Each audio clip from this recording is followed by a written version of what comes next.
Good afternoon, everyone.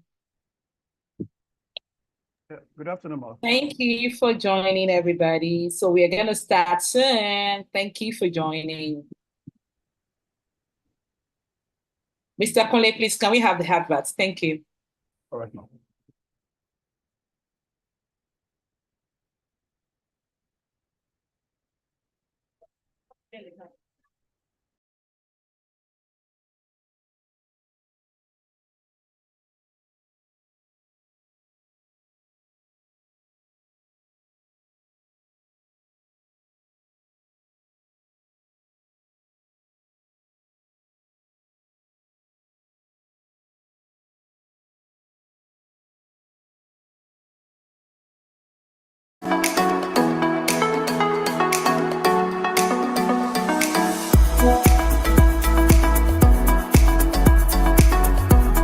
Father, in the name of Jesus, King of glory, we thank you for a mobile toilet. For you are the beginning, you helped them from just a shop. Now you are enlarging their coasts.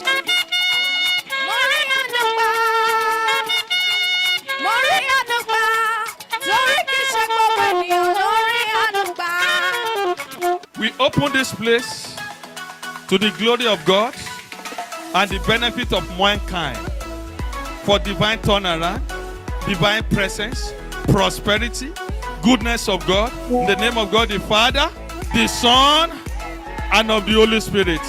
In Jesus' name. I just want to leave you with this verse, Deuteronomy 11:12, which says, "My eyes will be on your land from the beginning to the end. You shall continue to expand. You will enlarge." The name of this will be the list, and I'll still be around in the mighty name of Jesus. God bless you. Amen. So this is a drive-through cockroach center where you can treat your cockroach, you can get your fuel. It's a one-stop center. You come in, if you need cleaning around this area, just come in. Someone will follow you and clean immediately. If you know that you want to give anybody any present, just come in here. We even have a gift section also.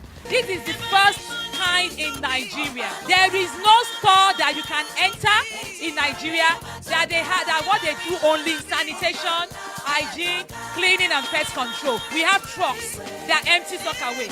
They will quickly get you a truck, and the truck will come and go and empty your sock away immediately. Where we are now is a filling station. So we have a drive-through center for pest control.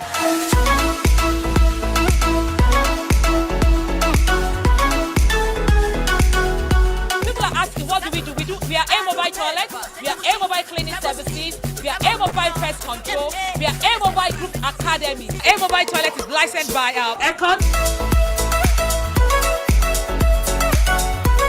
One thing you can be sure of is you will be excited that you have actually come to a place where anything called pest, cleaning, anything called trouble, sanitation is actually gone. So what we have here is, we sell different equipment. Of course, so we have different mops, different buckets here. So this equipment now, we have equipment that you can actually use to actually wash your rug. So we do what we call the upholstery cleaning. And remember, this store is a walk-in store. These are called pads. These are floor pads for professionally. So we have different colors of floor pads. And of course, we have also for rats. We have another section for car wash. So people, if you know that you have a car wash session, a car wash business, you have something for car wash. Remember, cleaning is a business of technology. Pest control is a business of technology. Sanitation is a business of technology.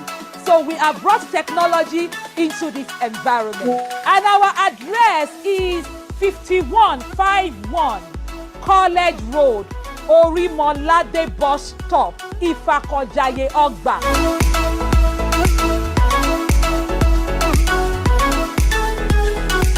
Here today to celebrate with A Mobile on the occasion of the opening of this new branch, bigger, better, and more equipped, better equipped. A Mobile is a brand to be reckoned with. It is a brand that has impacted the industry positively to the best of my knowledge. So I wish A Mobile all the best. And this is just the beginning of bigger and better things to come in Jesus' name. Today we are here to celebrate our mama in the industry, the director of A-Mobile Cleaning Services. A-Mobile has been a very, very backbone to me in my industry, in the cleaning service, the cleaning business. So I appreciate everything she does for us. Thank you very much. Today's event has been good. You know, I'm happy that she has set up something like this around here. I wish her the best of luck. I hope she reaches greater heights.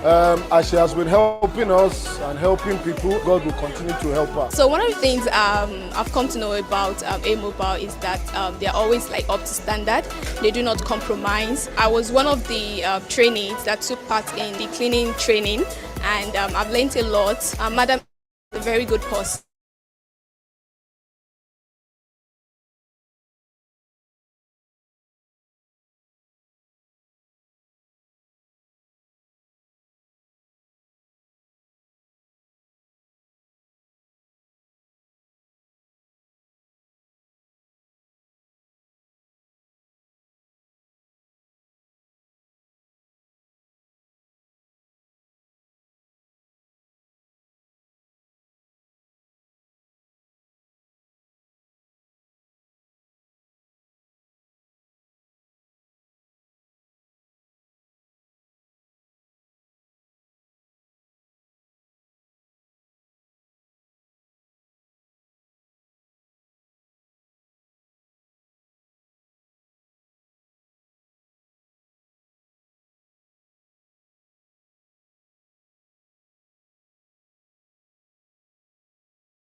Thank you so much. Thank you for coming. To people that were online, we are so grateful. To people that actually, out of the busy, so many busy people came in here today, from the government side, private side, individuals, the community. We are super, super grateful. And of course, to all the team at A-Mobile Group, you actually ensure that we made it. So I would like to say a very big thank you. Thank you so much for coming. And guess what?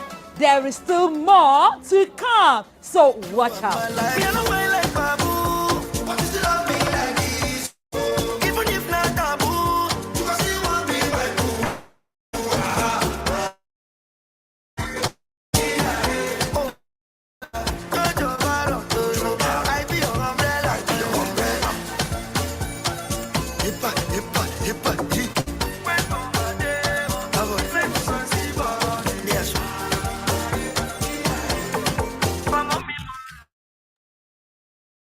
Good afternoon, everyone, and thank you for joining. Good afternoon. Good afternoon, good afternoon, good afternoon. And how are we doing? How is Nigeria treating us? How is Nigeria? Nobody's answering. No. How is Nigeria treating us? That means Nigeria is treating everybody very well. How are we feeling? How is the business? The business of cleaning, of pest control.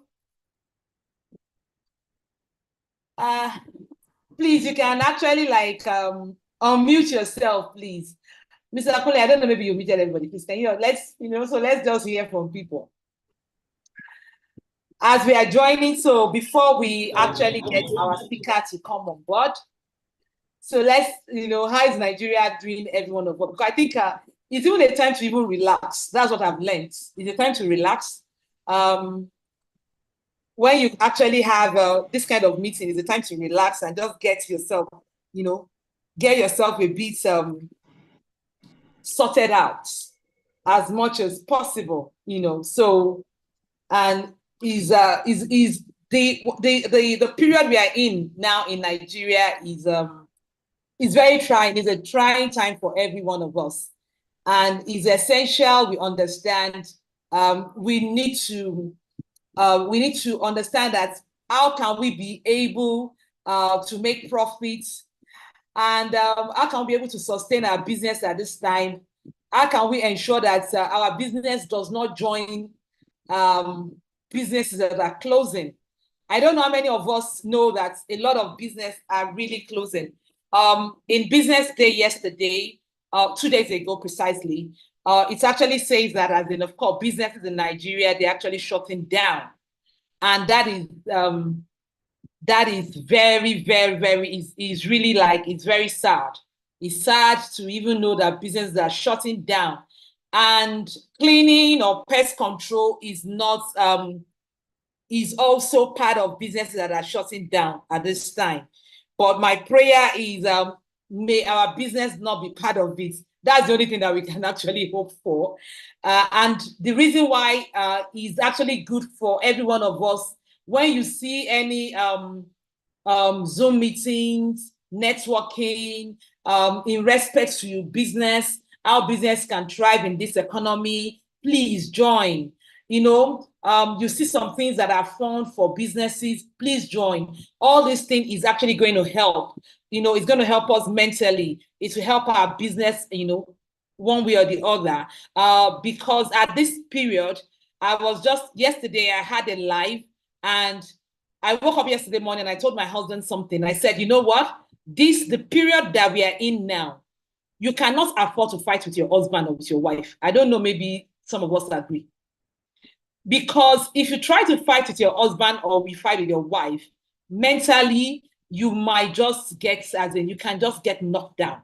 That's the truth. So mentally, you can't afford to actually like be fighting. You can't afford not to work with one voice. So I'm an advocate in this industry for us to work with one voice. I'm an advocate in this industry to see our industry thriving in this time. I'm an advocate to see businesses actually, you know, us not going down, us not closing our business.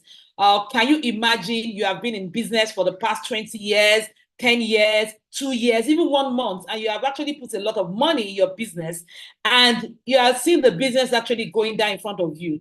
May that not happen to any one of us.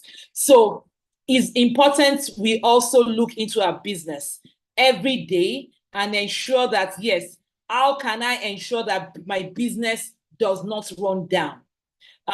If I'm right, because every second the dollar is actually, you know, going up every second, more or less. I think that's what it means now.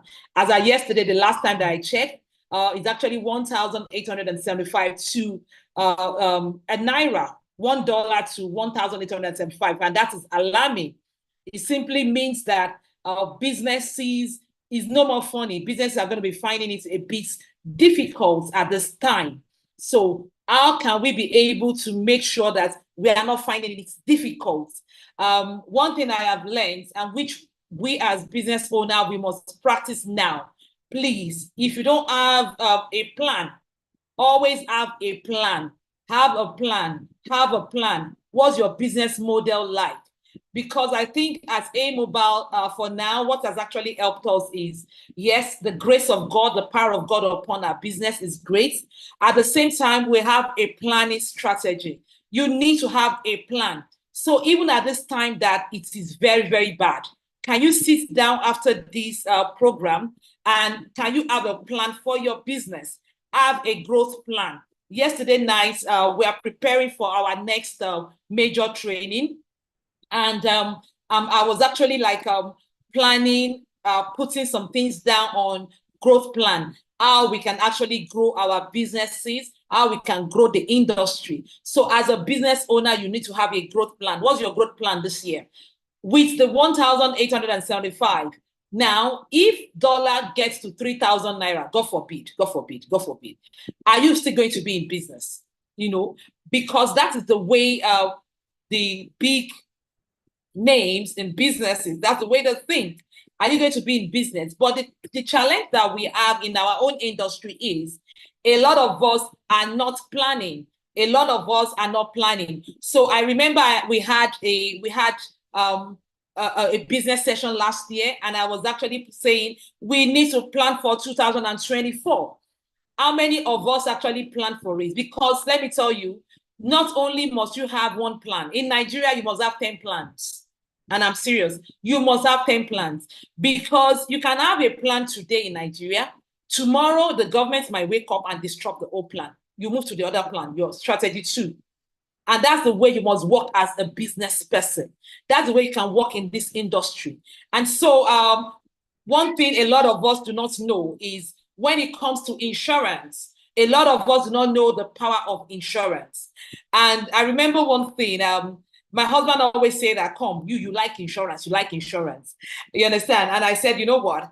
I've seen businesses go down that do not have insurance. And you need to understand that as a business owner, there are some things you need to put in place now, because businesses are actually like facing a lot of challenges. Businesses that have actually done what we call insurance are really going to be smiling if anything happens. So for example, God forbid if there's anything like maybe riots or blah, blah, blah, have you insured your business, against all those things? You are going out every day. Some of us do not know that you need to insure even your equipment. And the point is, a lot of people always think it's expensive. And the challenge is, these things are part of our business plan. You have to plan. You need to have a plan. You need to be intentional about your business. A lot of us will be like, yeah, pesticides are expensive, equipment are expensive. The point is, you have to have a plan for your business to be sustainable. You have to have a plan for your business. There's something called SWOT analysis. Yeah. And on your SWOT analysis, there's something called threats. And so you need to look at your business. What are the threats in your business? And this is part of the threats we are facing. If we have increase in pesticides and equipment, what is going to happen? If government policies, economic threats, we're having economic threats now. If anything happens, have you thought about it? What are you going to do? Do you have a second plan? So that is why you must ensure it's not all about you understanding the chemicals, how to use it. You have to understand business. If you don't understand business, definitely for you to be able to be sustainable, you will find it difficult at this time. And you need to plan towards it. So some of us, if you have not had your plans now, it's not too late. Forget it that maybe, yes, the dollar has gone up. You have to now start having your plan. And guess what? It's even better for you to have plans now that is even difficult. So that when it is even better, it will be easier for you to run.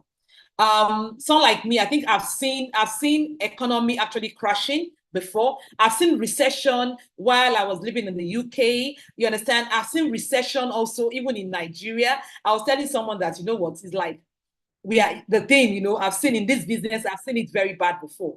Yeah. But I've not seen it this bad before, especially with the dollar. Yeah. But it's now very, very scary.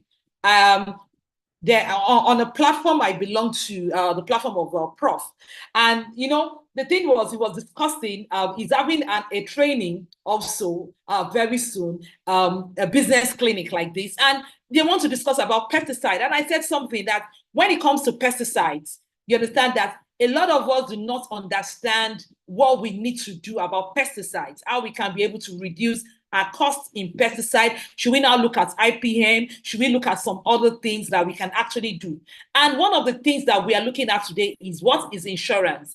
Insurance is part of what you need to look at in this time and at this age. You have to look at your insurance as much as possible. And so we are bringing someone on board now, as I'm going to be introducing the person in, we are actually like bringing a gentleman that I've known for years. He's actually our own insurer also. He's been the one that has actually been doing our insurance as a company. And one thing is, he's actually been someone that has been encouraging us also. This is what you're meant to do. Some of us do not know that you can actually insure your money. You can insure your money. Yeah, you can. And so we are going to be discussing today about insurance as risk management tools and financial aid for cleaning and pest control. And the name is Mr. Tunde Fatoki. He's been in the insurance industry for years. He has done several things. He has several portfolio in his hand. And of course, he has worked for several insurance company, and he's going to be bringing us a knowledge today that is different.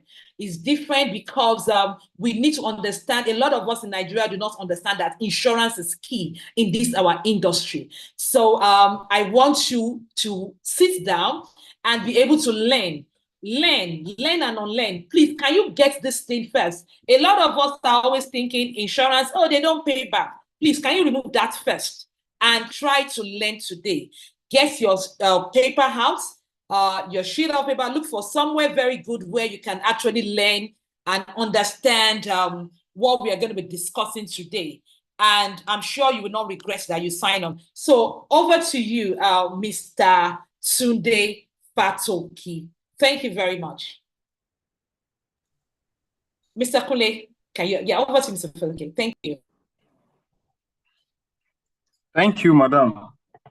And good afternoon, everyone. My name is Tunde Fatoki, and yeah, good afternoon. Hello, can I hear response from the other side, people on the call? Good afternoon, Mr. Fatoki. Good afternoon, sir. Mr. Wole. Yeah, good afternoon. Good afternoon. Good afternoon, everyone. Afternoon. All right. Yeah, just like Mrs. Oloruntada described me, my name is Tunde Fatoki, and I work with Name Insurance PLC as a risk manager, and we'll be discussing on a very good topic today: insurance as a risk management tools and financial aids for cleaning and pest control companies. So basically, before we go into the discussion about insurance as a risk tools, as a tools management, risk management tools, and financial aids,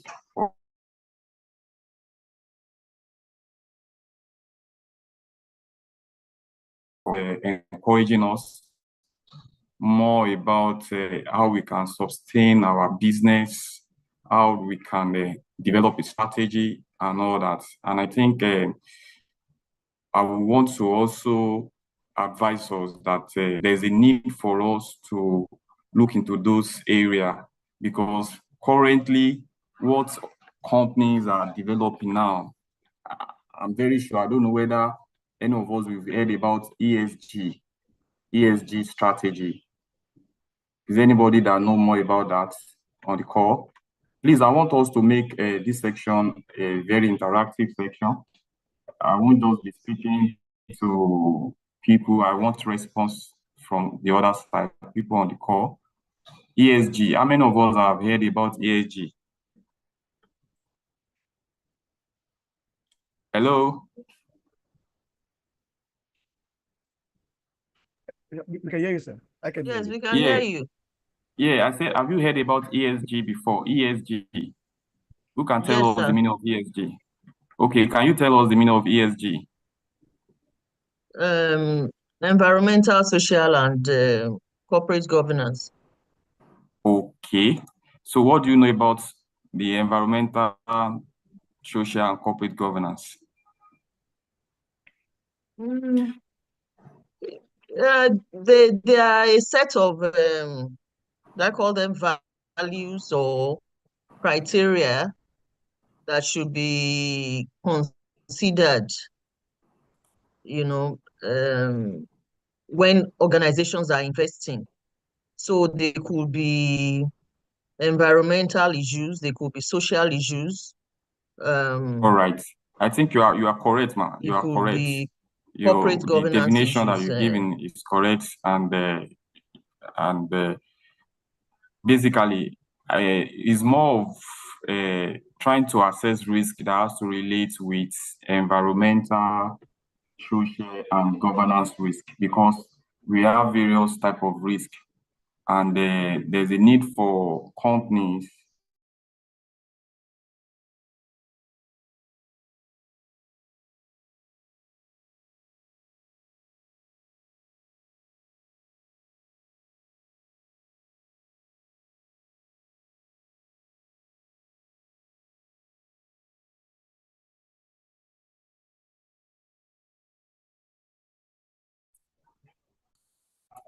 All right, I think I'm back. Sorry for that. Yes. That's network. Yeah.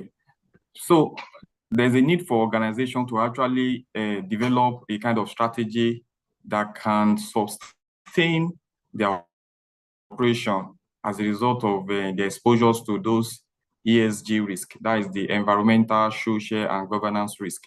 And just like I mentioned, like Mrs. Oloruntade said, that there's a need for us to see how we can develop strategy to sustain our business operation in terms of the economic outlook and also the governance outlook. So maybe that is not really our focus today, and I believe maybe in another training we can actually come up with that kind of discussion and discuss to some extent in that regard.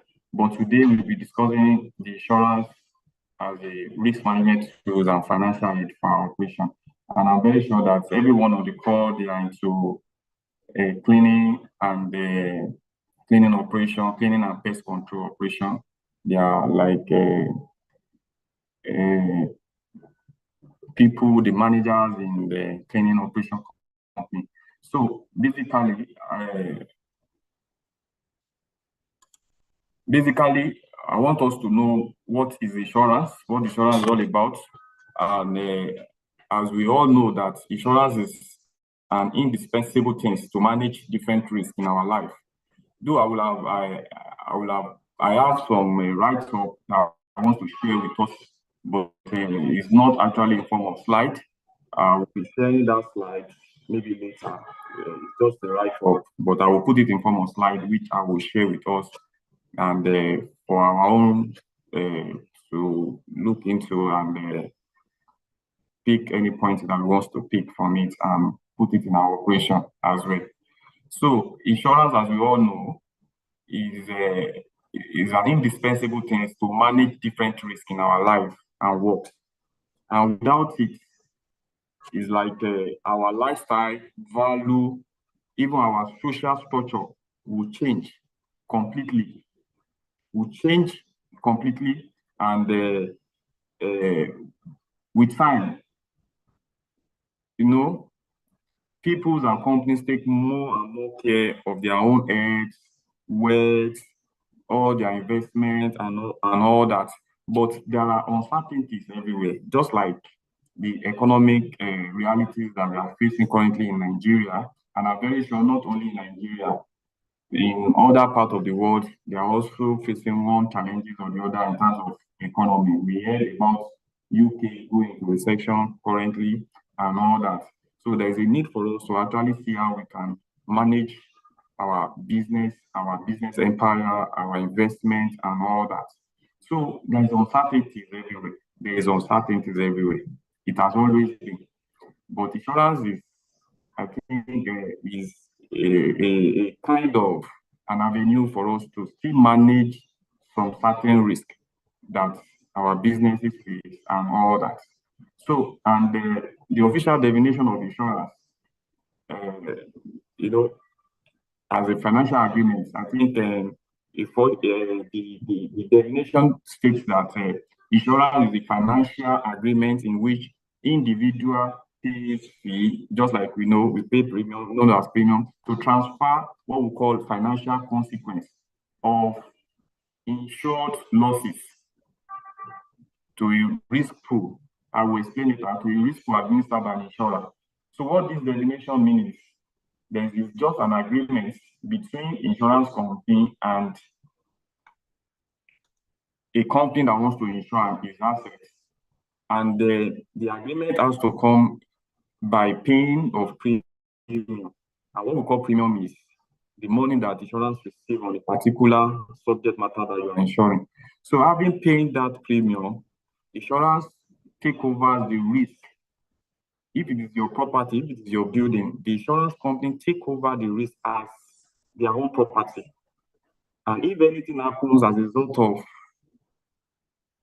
unexpected or unplanned events happens to damage or destroy the property that you have insured, insurance, as a result of the premium that you have paid, insurance will come and make sure that you get compensation for the damage that has happened to your property or your investment or your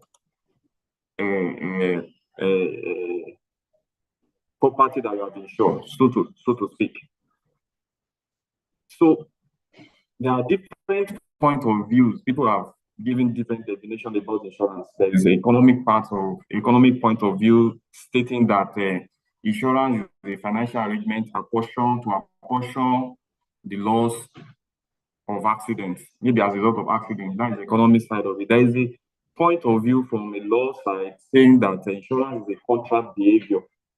That is from the law side because it's an agreement. So they make it in form of contract. It's a contract behavior. And from society point of view, it is very, very important part of social economic that guarantees systems for society, because there are so many things that insurance addresses in our society, but we might not know. But basically, there's so many areas that insurance address issues.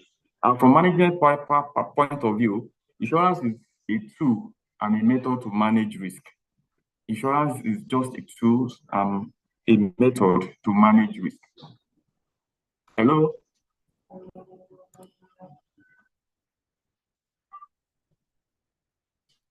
I can hear you, sir. Mr. Tunde, we You can hear me. I can go on. Yes. So I just want Yes, to confirm please. that. Yes, all right. So, We are with you, sir. but insurance is not the only way to manage risk. I used to tell people that insurance is not the only way to manage risk. We have various types of risk.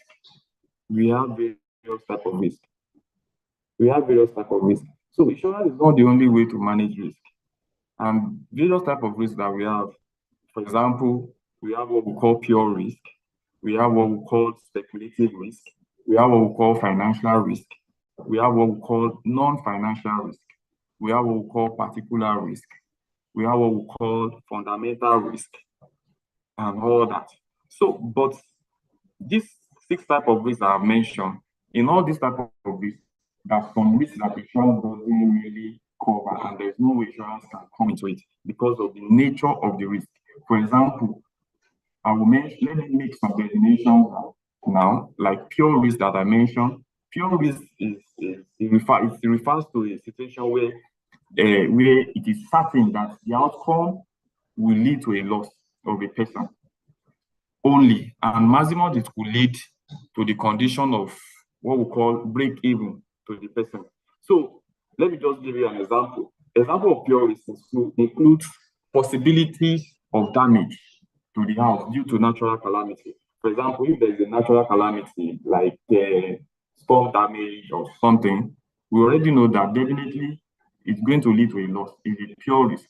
So that type of risk is actually covered by insurance because number one is the calamity risk, is the natural calamity risk, and it will not give any profit or gain to the person. And for the fact that if the property is insured and is damaged as a result of the natural calamity, is a pure risk and is insurable. But for speculative risk, it's a situation where the direction of the outcome is not specific. It's not specific. It could lead to a condition of loss or profit.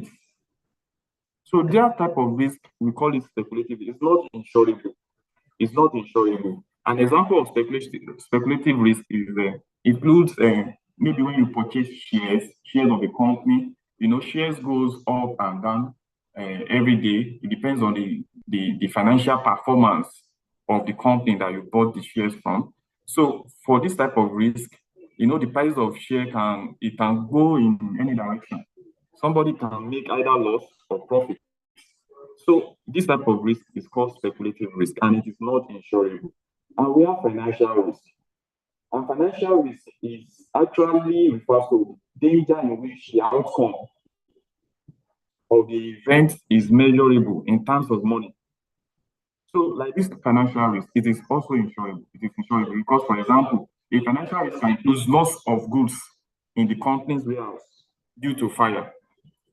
Is a financial risk because those goods are bought with some amount of money, and definitely you can insure them. You can insure them against fire. You can insure them against theft, burglary, and all that.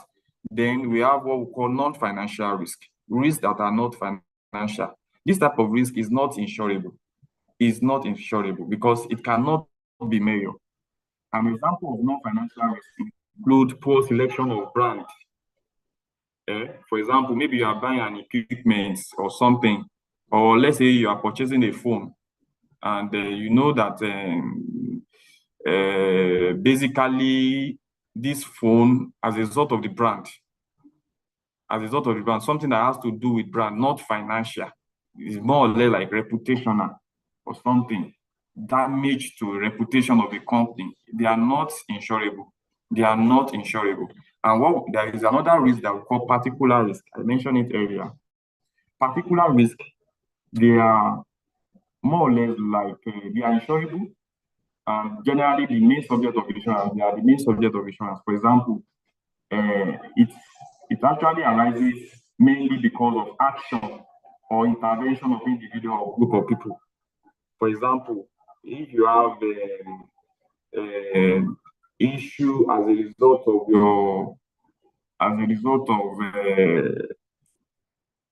accidents on a bus or something, it is particular risk. So it can actually be measured and is insurable. And since that bus is a subject matter of insurance, we can actually insure for it.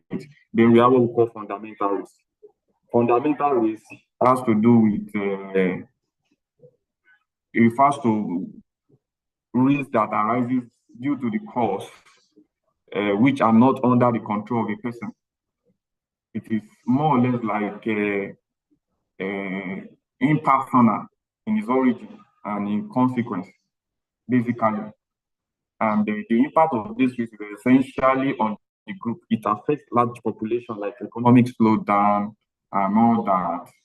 It's not actually insurable. So we have different kinds of risk that are insurable. We have static risk. We have static risk. We have what we call dynamic risk. So, but there are some risks that are insurable and there are some risks that are not insurable. But our main focus today is actually to look at what are the risks that are insurable, what are the risks that are not insurable as relates to cleaning and pest control company. What are the risks that are insurable? What are the risks that are not insurable? What type of risk what type of insurance policy you can obtain? The insurance policy that you can obtain to actually make your business to grow and all that, to provide adequate cover for your business, for your investment, so that in the event of any unforeseen circumstances, you can have something to fall back on. And basically, we try as much as possible to look into your operation as a cleaning company. That what are the areas that you can have issues of cleaning arising from. I'm very sure cleaning business, they are actually at risk. You can correct me if I'm wrong, because you are into this business, you have more exposure than I do. I will only talk more about the area I think insurance can actually come to your aid in the doing of your business. So cleaning business, I want to believe that they are at risk because of, for example, their employee can actually cause some issues for them. For example, we in terms of handling of chemicals, operation of power tools, cleaning of public space, and all that. And then you can actually face issues like damage to customer property, third-party bodily injury, chemical exposures, and what about employee occupational injury? Since you are handling chemicals, cleaning chemicals, which are, I don't know, some of them are volatile, some of them are non-volatile. And you are also working within public space, or whether public space or an individual space, who is your client that have engaged you to work for him or her, and handling heavy equipment and all that. So all these things can actually cause damage to customer properties. It can actually cause damage by the application of cleaning chemicals and all that. It can cause damage to customer properties. And it can cause third-party body, what we refer to as third-party bodily injury in the application of chemicals if it's not properly applied or there is no any signs to as a warning signs to tell any public person maybe walking around that area, and due to the handling of the chemical, it actually has to expose to the third party and injuries sustained and all that. They can take up the company, they will take you up legally, and then they can sue your company and you pay for damage, fines, and all that. So what about your employee that are working on site? You can actually get that could be what we call an occupational injury. Maybe they mishandle the chemical exposure, or because of their handling of the chemical, there's the bonds, the sustained bonds, and all that. So there's an insurance that can actually protect you from all this kind of exposure, and making sure that you are covered for any liabilities that may arise. I'm going to discuss some of those policies later. I just want to take you through on some of these exposure that I think that your operations could face, and then how to handle it, and some of the provision that we have in insurance to manage that type of risk. And also, for your assets that you have, all these assets, you bought them with some, good money. And there's a need for you to protect them. There's a need for you to make sure that you are well protected, because these are the assets that you are using even to execute some of the contracts that you have. These are the assets, for example, assets like the equipment, the cleaning equipment. You take them from location A to location B and all that. So there's a need for you to find a way to get an insurance policy for them. And also assets like your office equipment, your laptop, your furniture, and all that. There is appropriate policy that can actually protect all those kind of assets in case of incidents like fire, incidents like theft, burglary as well. What about exposures like fraudulent activities, breach of trust as a result from your employee? There is an insurance cover that can actually also address that, because we know, yes, you've done your preliminary investigations when you're onboarding those employees, those staff, and all that. But you have some of your assets, with them. They can actually convert all these assets, your money and all that. You have it with them. Some of them, they are like your accountants, they are like your storekeepers, and all that. They are in possession of some of your investment and all that. So there's a need for you to see how you can protect yourself in case of breach of trust, in case of fraudulent activities, in case of misappropriation of funds or conversion of your assets, because misappropriation will be as a result of converting your assets to money, and they will go away with it. They can steal your money, they can steal your assets, because in insurance we have different definitions for different things. Because when it comes to your employees stealing your things, for us in insurance, we won't say it's burglary, I won't say it's theft. Theft by employee is not covered under burglary or theft insurance.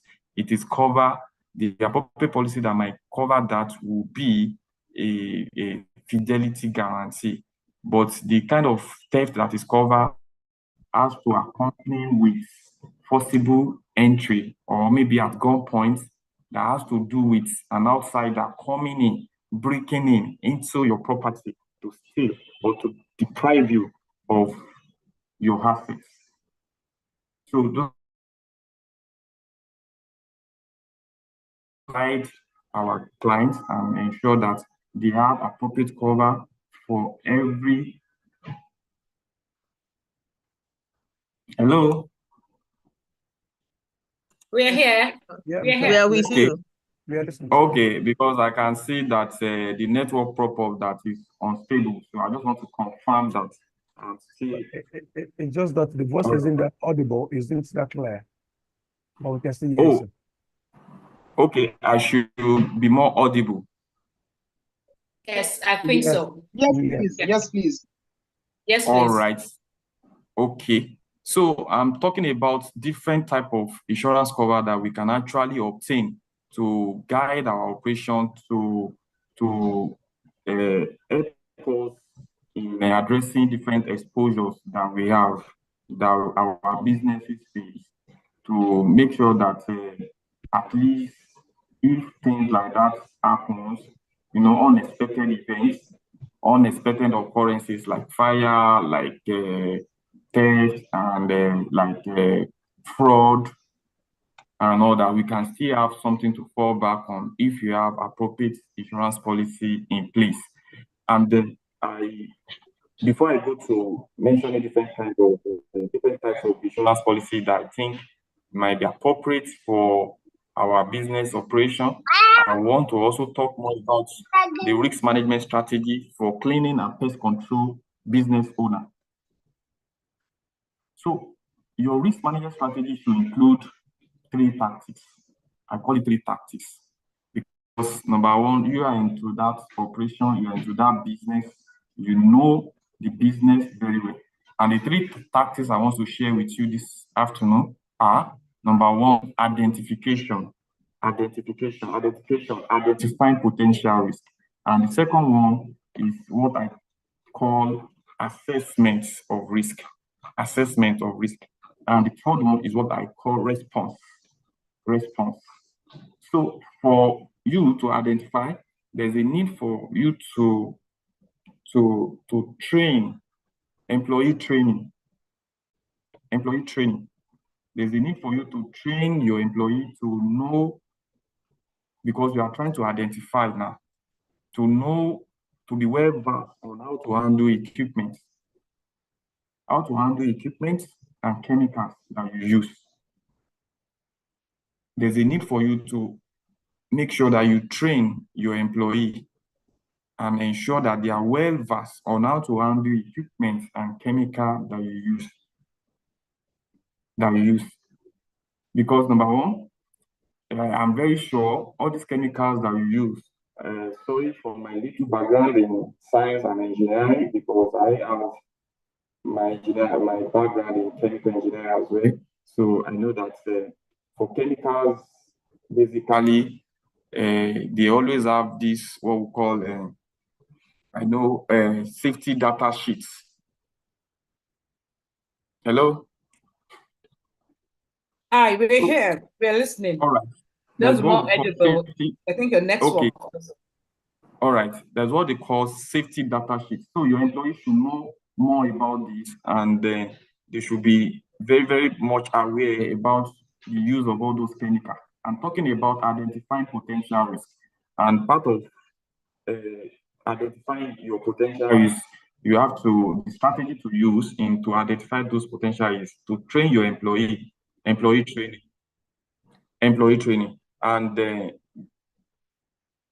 in training employee, they have to know safety data chemicals that you use, because there are some chemicals that are more injurious to human body, like lungs, like nasal passage, and all that. They can damage nasal passage, they can damage skins, they can damage lungs, and all that. So there's a need for you to know and transfer them that, okay, this is how you handle this chemical. You have to be very, very careful in handling this chemical.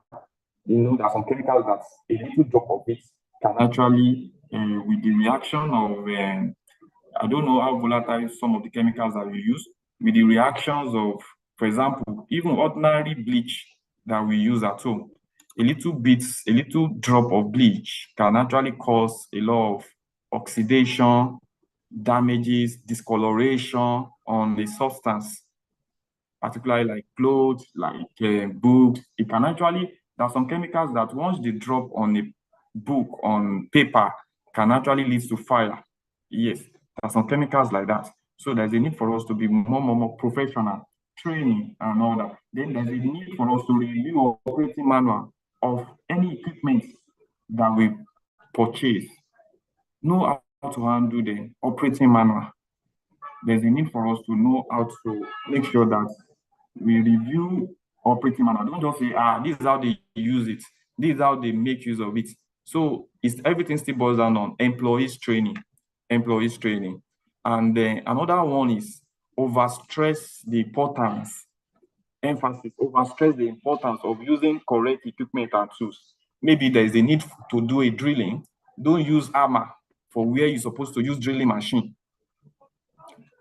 So they should be trained not to use hammer where they're supposed to use drilling machine. And there's a need for us to make sure that we review procedures with all our workers, to identify hazards that we need to mitigate against.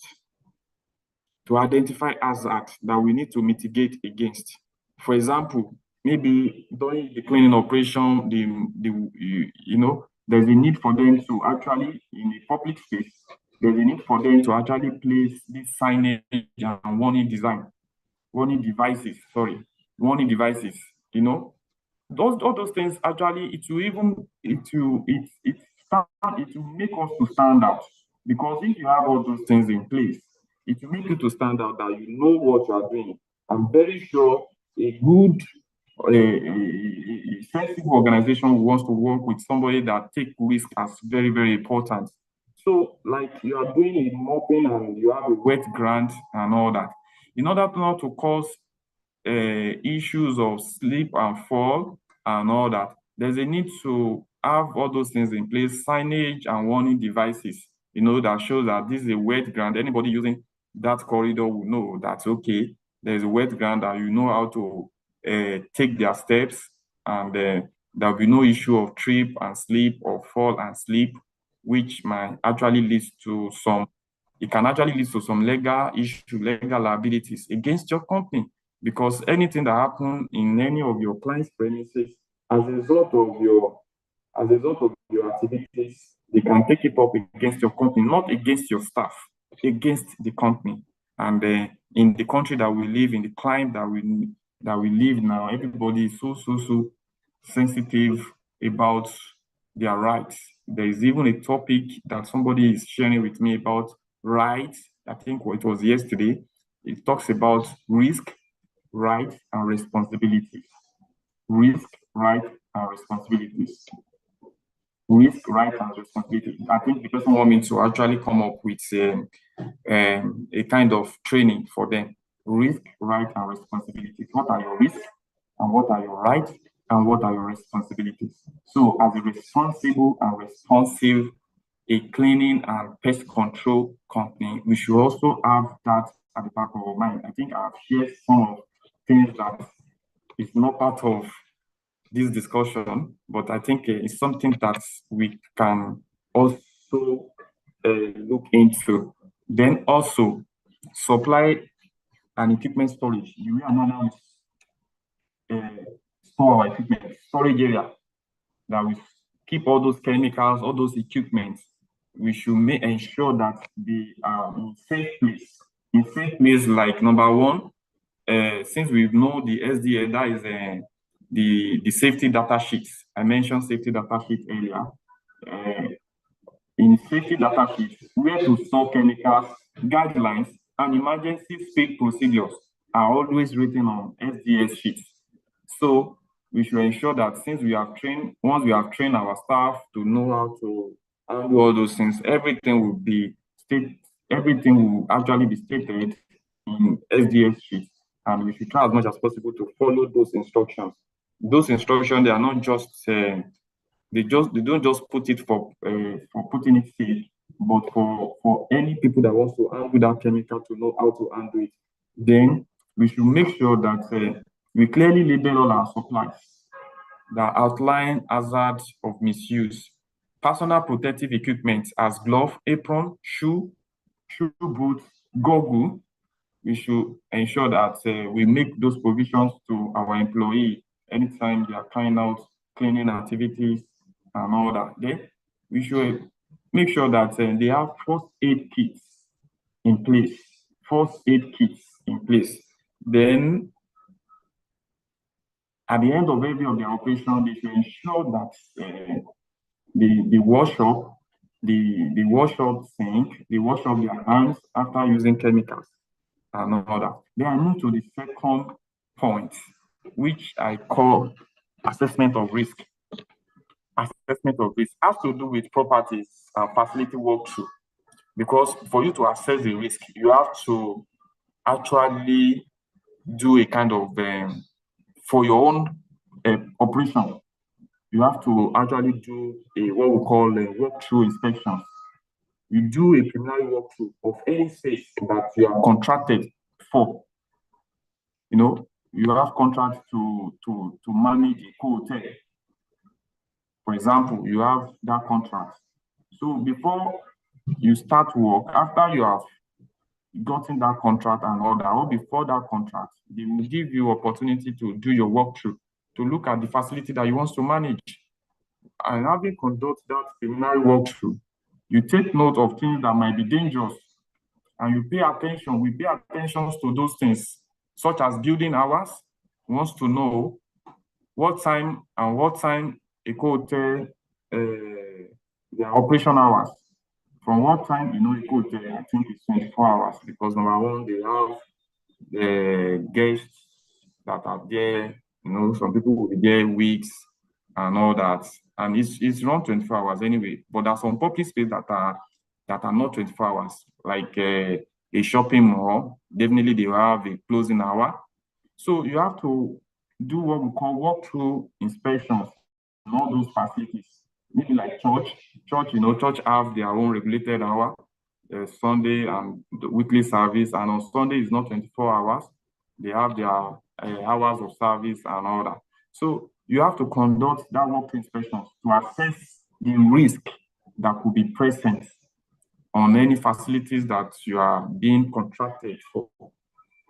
To know their foot traffic patterns. How often do people move around? Is there an office environment where you have staff, you have clients working and all that, you know, going for business transaction and all that? So you have to look at the foot traffic patterns and what hazards are there that might harm someone. So identify who is at risk.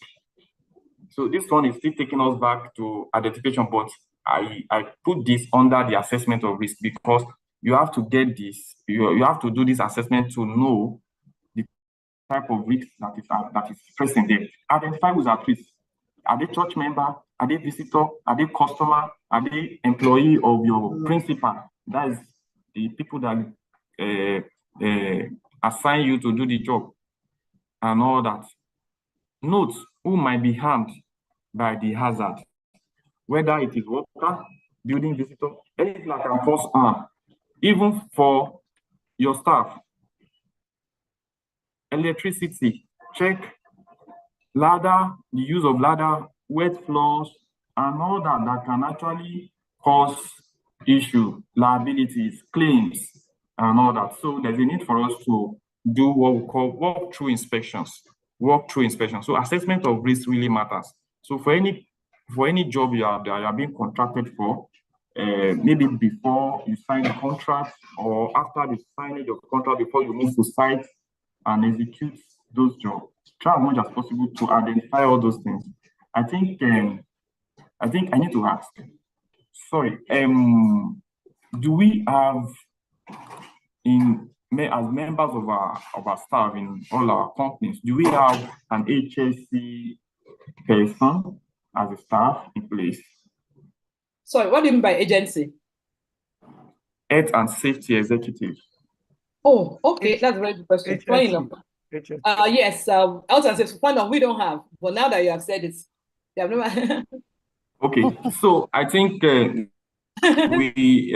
would recommend for companies that are into this nature of your business to actually see how they can engage an HSE person, because HSE person will be saddled with these responsibilities.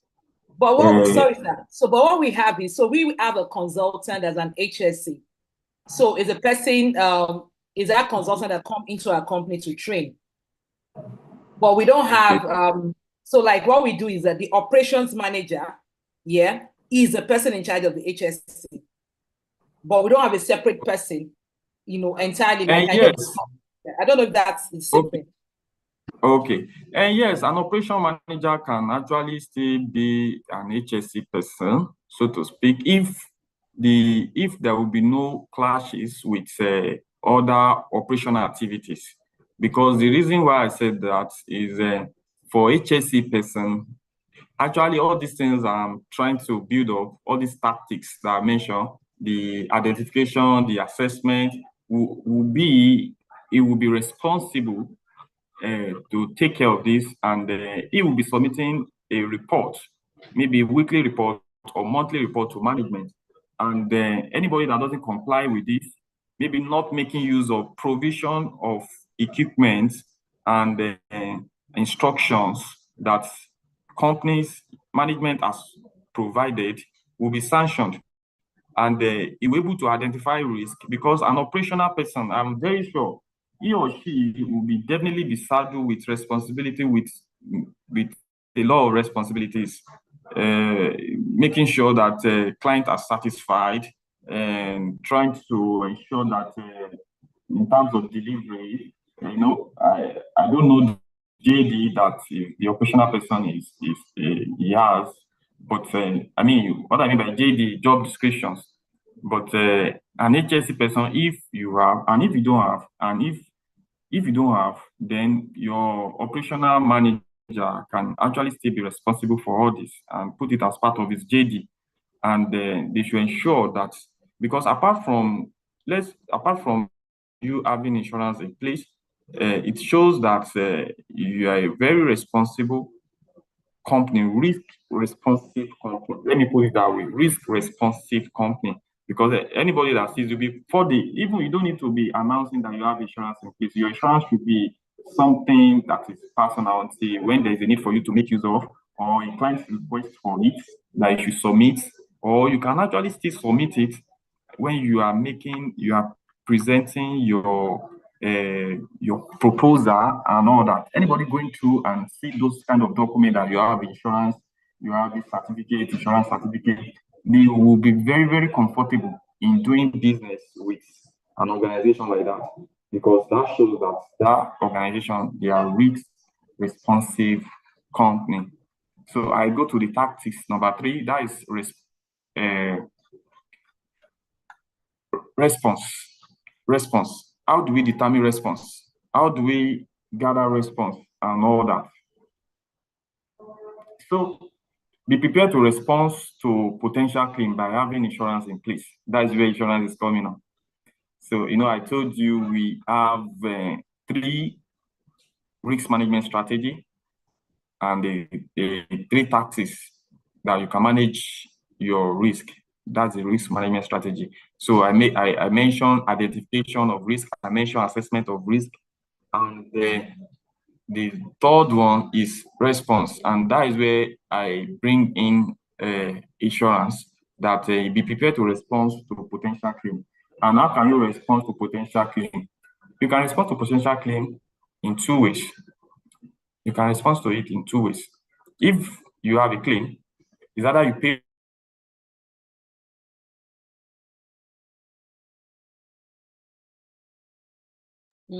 Okay, I think his internet connection, actually, we lost him there. Mr. Tunde. Or you call your insurance that you have in place. The claim will definitely come with. Okay, yeah, you're back. Thank you. We lost. Oh, sorry. All right, thank you. So sorry. I think that the internet connection. Yeah, that's all right. Not really on stable. Yeah. So I'm actually discussing about response. That is where I'm bringing in insurance as a risk management that you need to have in place. You know, I've mentioned 3 tactics, the way how you can manage your risk. I mentioned identification of risk. I mentioned what I call it assessment of risk. Then now I'm talking about response. Response. That is where I'm bringing in insurance that you should be prepared to respond to a potential claim. And how can you respond to a potential claim? You can only respond to a potential claim in two ways. Is either you club out money from your purse, or you call the insurance that you have in place to save you from financial distress. You know, definitely what we call potential claim will definitely be a kind of financial distress. For example, if you have vehicles, you have operational vehicles you are using, or personal vehicles, so to speak, you know, if you have a claim, you have a damage, you have an accident, the only way you can resolve it is number one, is either you repair it from your purse, or you call your insurance and respond to your claim. So we can respond to things like that, risk like that, either from our purse or from our insurance that we have in place to save us from financial distress. And your cleaning business insurance should include general liabilities. I've started trying to mention all those policies that I think you could obtain, so that it can protect you from different exposures as a result of your operation. So general liability insurance, this one will protect you from all these issues of slips and fall, damage to client's premises, rented medical expenses, and all that. It should definitely protect you. And you can also have what I call employer's liabilities. Employer's liabilities, before they used to refer to it as workers' compensation, but generally nowadays we call it employer's liabilities. It's now more robust. It actually takes care of any occupational injuries as a result of the occupational hazard. Occupational injury as a result of occupational hazard has to relate with the occupation of the injury has to relate with as a result of the occupational hazard. Maybe like burns of as a result of chemical and all that. So, and then for your equipment, I would recommend what I call fire policy, burglary, and all that, because number one, you have all your equipment being stored somewhere. You have some of them kept in your warehouse and all that. So that could be an issue of fire, not necessarily from your own operation. It could be from another third-party building. Maybe you are having a shared building with another person. It could be as a result of the negligence of that person, and there's a fire coming to your own apartment where you have your equipment and all that. So fire policy will still take care of it. The only thing the underwriter will do, if they could pursue what we call subrogation against the negligent person. Well, the subrogation is just the right that underwriter insurance company has. After they settle your claim, you will give them that right to go after the negligent person that actually caused the fire. But that time they will have settled your claim. So it's none of your business whether they recover from the person or they didn't recover from the person. But what they need from you is the right that, okay, please, on our behalf, go after this person because he is the cause, he is the negligence in this, for the damage. So, for example, let me use a very simple example. Maybe somebody hits your car. Yes, you have a comprehensive insurance in place. Insurance company will settle you. Only what you need to do is get a document of the negligent person that damaged your car, that hits your car. Get his driver license, get the vehicle license, driver license. And also, you can also still make sure that it gives you a kind of comfort letter. We normally call that letter to hold him liable. To hold him liable for the loss that, okay, sorry, I actually caused damage. It wasn't intentional. Yes, I cost it so time. So that simple letter. So by the time your insurance company comes, you give them those documents, you give them your estimate of repair, they will settle your claim. They will go after the insurance company or the insured to recover any amount they want to recover after they have settled your claim.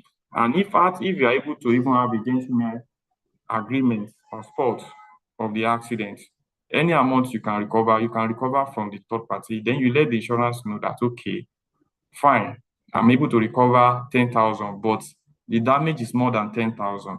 So insurance company will still admit that claim and ensure that your claim is settled. But sometimes you may have some negligent person that you could not able to lay hold on them, like we have them in Lagos, hit and run. Yeah, most often hit and run, like the yellow danfo. They will hit your vehicle, hit your car. They will not wait, they will not stop, and you can't even join them by running after them. No, you won't do that. It's better that you allow them to go since they didn't wait and all that. So that you won't cause more issue, more accident on the road. Because if you have that, if you are trying to pursue them, it can lead to another issue that you don't plan for. So we have various policies that can help us, like public liability policy, because number one, okay, I think I mentioned public liability. That is under general liability as well. They are more or less the same. The general liability also covers the exposures of public as well. So for that, you can also have what we call fidelity guarantee insurance. I mentioned it earlier. What that policy covers is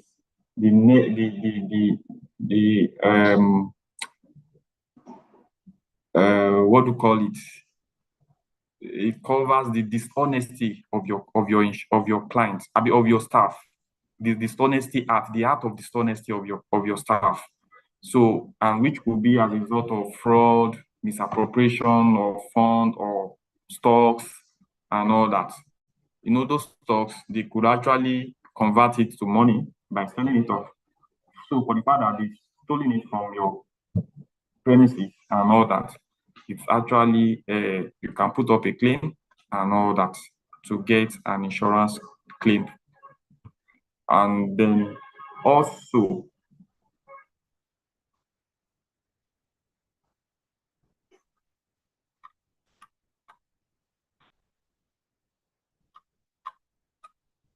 before I proceed, I want to ask, do we have, since I mentioned earlier at the beginning of my presentation, that I want to ensure that this discussion is an interactive one. So I want to give time for us to give contributions and questions. I don't want to wait till I have a question, sir.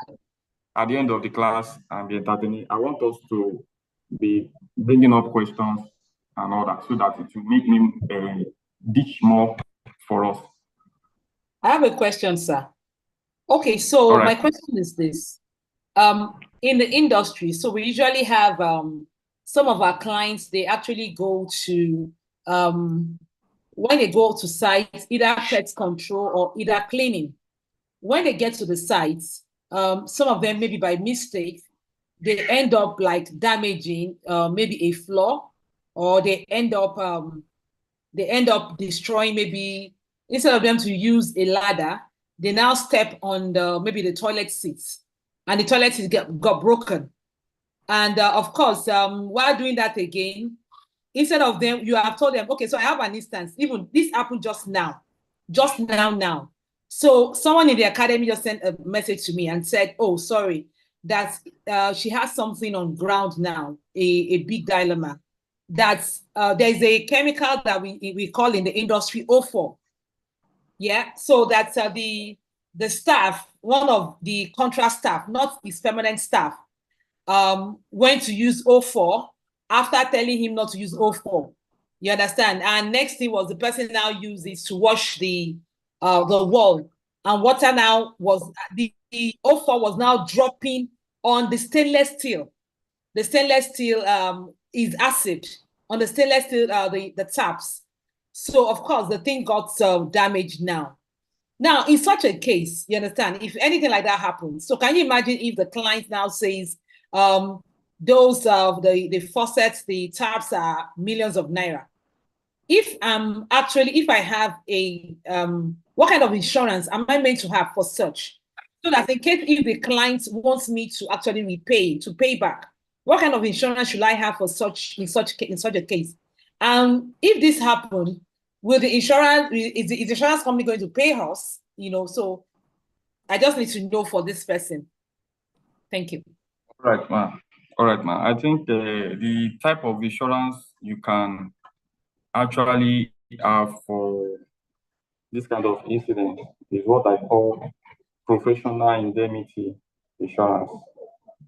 Professional indemnity insurance, what it covers is actually the negligence as a result of the negligence cost as is in the course of discharging your job as a professional. For example, like a doctor, they always have this professional indemnity insurance. They always have this professional indemnity insurance to ensure that they cover cost of compensating clients for loss or damage resulting from their negligent service or advice provided. You understand, ma? So, like this type of incidents now, yes, as a professional, because that's why, when I was discussing more about, I think, how we can be tactics to manage risk. I mentioned that I hope all of us are familiar with SDS sheets and all that, because I expect that we should be more professional in the way we carry out our job. Don't let us say because cleaning or pest control activities is is now the, people say IT is the next oil and all that, where money is or and all that. So don't let us say because that is where money is now, or is the business that is bringing money now, that everybody wants to go, whether you're a professional or you're not professional. I think there's a need to be more professional in carrying out our jobs, knowing the type of chemicals we want to apply and all that. But in the event that, okay, due to your negligence, professional negligence, you've caused damage to your client's property and all that. Profession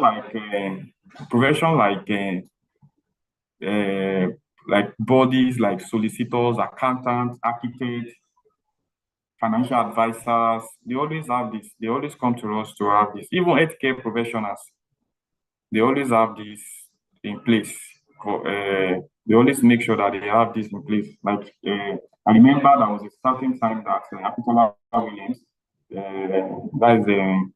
is one of the chartered accountants in Nigeria, an organization that they reported a particular financial statement for a company, and the company sued them that the report that they gave, it wasn't a true report.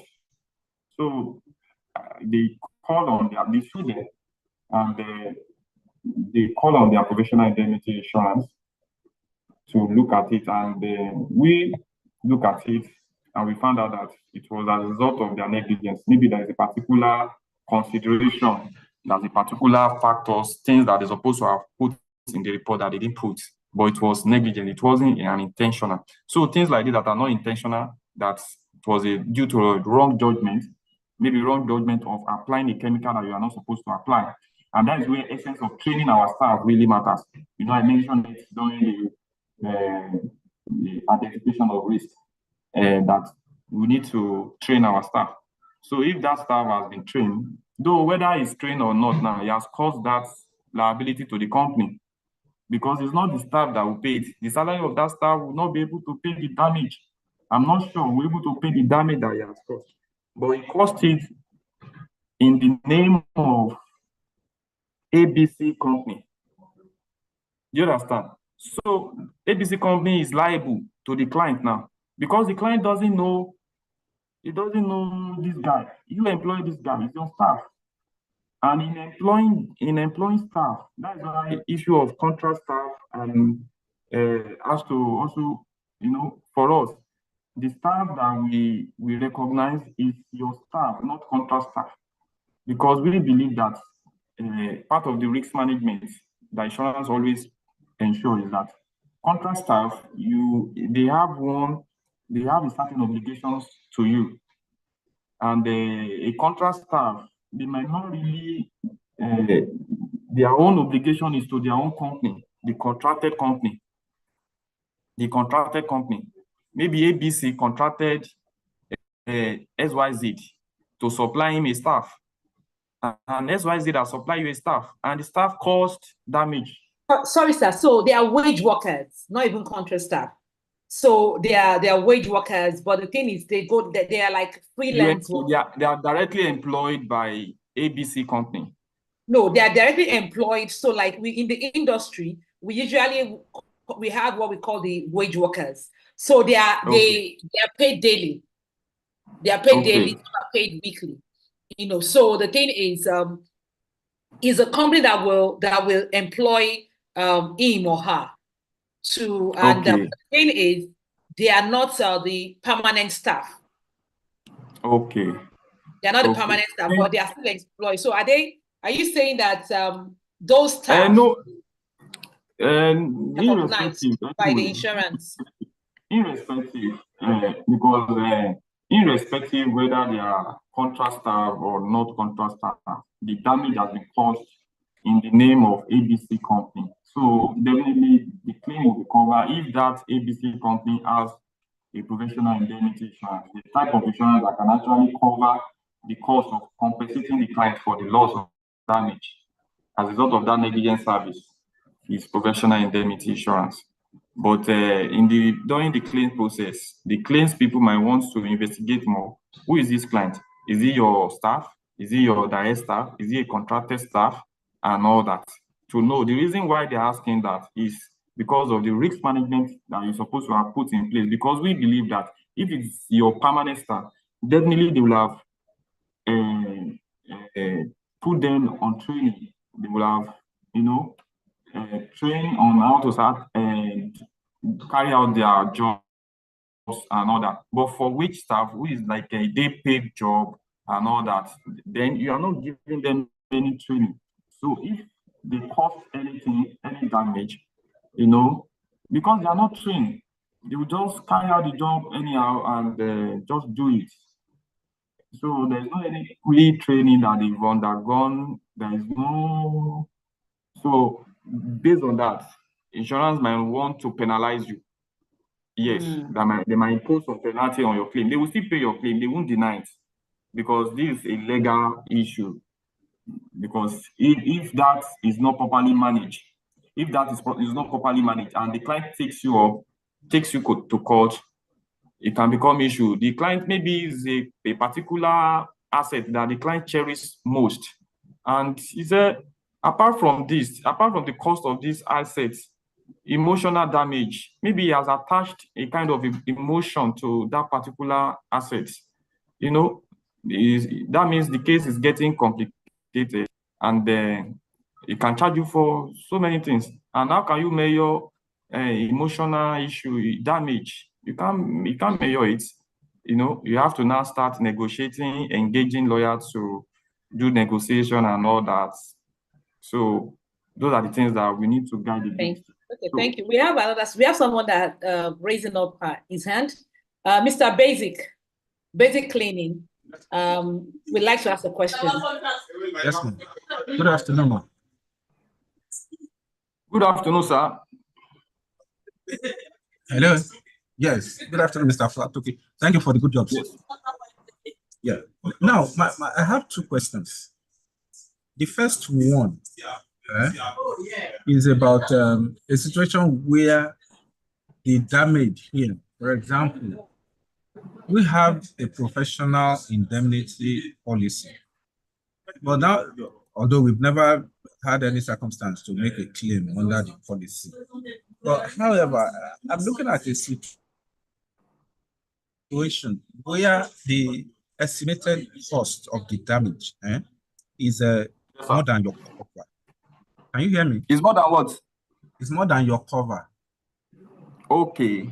For example, the policy will say that, okay, this is the total cover. For example, this is 5 million naira, but that how is it cost? But that subject to a maximum of 750,000 for the single incident.